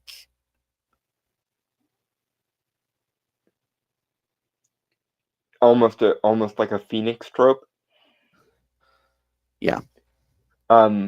Which, as much as it pains me to give Stephenie Meyer credit, she did establish that werewolves' body temperature runs like 20 degrees or 30 degrees hotter than a normal human's, generally speaking.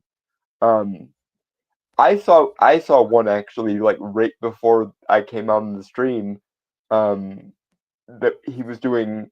I think it was the same guy doing centaurs, and he was explaining that centaurs would actually need to be like Clydesdale size in order to work, because the demands of swapping a horse's head or like upper body for a human upper body would actually mean that the muscles in the legs of the hindquarters would have to be more similar to like a giraffe's than a horse's, because a horse's head actually only accounts for like 10% of their overall body mass.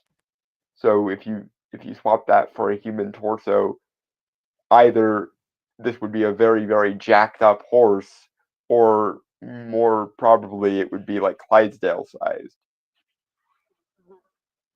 Clydesdales are those big ass fucking farming horses and war horses. For those that don't grow up in a rural portion of the world and therefore know offhand what a Clydesdale is. God damn it! This article is making me sound even more like a hick than usual.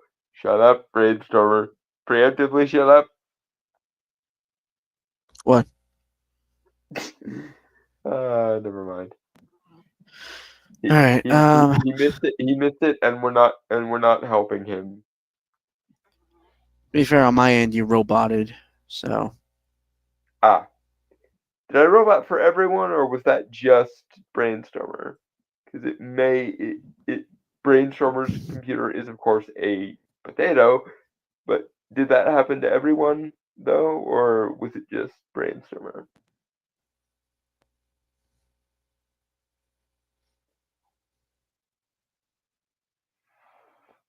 anyway, so now we see this trope. See it. Okay, it was just me. Okay. So now we see this trope, see its history, where it came from, and how it's evolved. What do we do with this information? Well, we know knowing a trope exists means you can subvert it despite the trope not being about a certain race or culture or people. I It can think still be you read harmful. that already. I already read that. Fucking Christ. I'm sorry. I'm fucking tired. Yeah, you've had a really, really fucking long day. And Yeah. unfortunately, it seems like you're gonna have quite a few long days in the future. In the These not too tropes are distant future. fucking okay. Sorry to keep doing it. I don't have the answer to this question, but perhaps now that we've acknowledged this, we can find a path to take to change it. It may seem silly at first, changing the rules of such a long-standing iconography, but if it benefits the genre in the long run, simultaneously stops the use of harmful stereotypes and thinly veiled classism/racism, why not start changing it now? Okay, fuck you. You're not interested in helping the genre.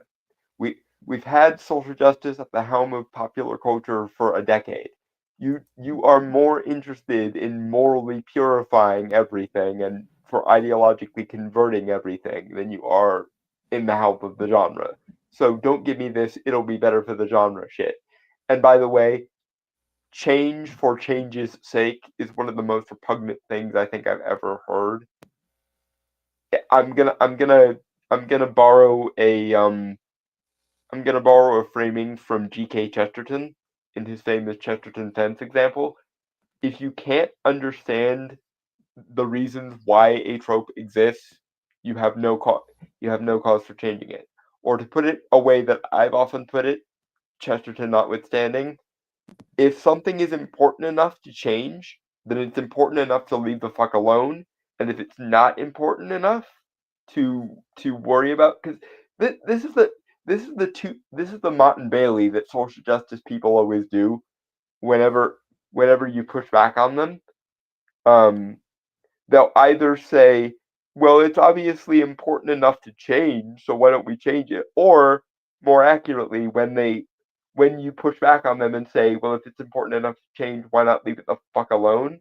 They'll go back to the Mott and say, well, it's obviously just fiction. It's not as if it's important or anything. Why do you care so much, you overly invested man baby, or whatever the fuck? To which my response is, if it's important enough to change it, then it's important enough to leave it alone. And if it's not important enough for you to be hyperfixating on it, then why are you hyperfixating on it? My answer is usually because you are more interested in changing things for ideological and moral reasons than you are in actually giving a damn about shit for its own sake. And anyone who wants to like utilitarianize and weaponize and use everything under the sun as a means to an end, come hell or high water, and in fact come hell in particular, because not only do they often do this for utilitarian ideological reasons, but they also actively enjoy destroying shit that people have found to be meritocratic. So you know what? No. If it's important enough to change, it's important enough to leave the fuck alone.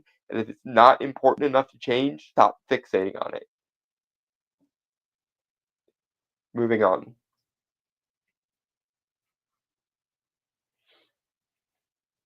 Okay. Well, that was it, and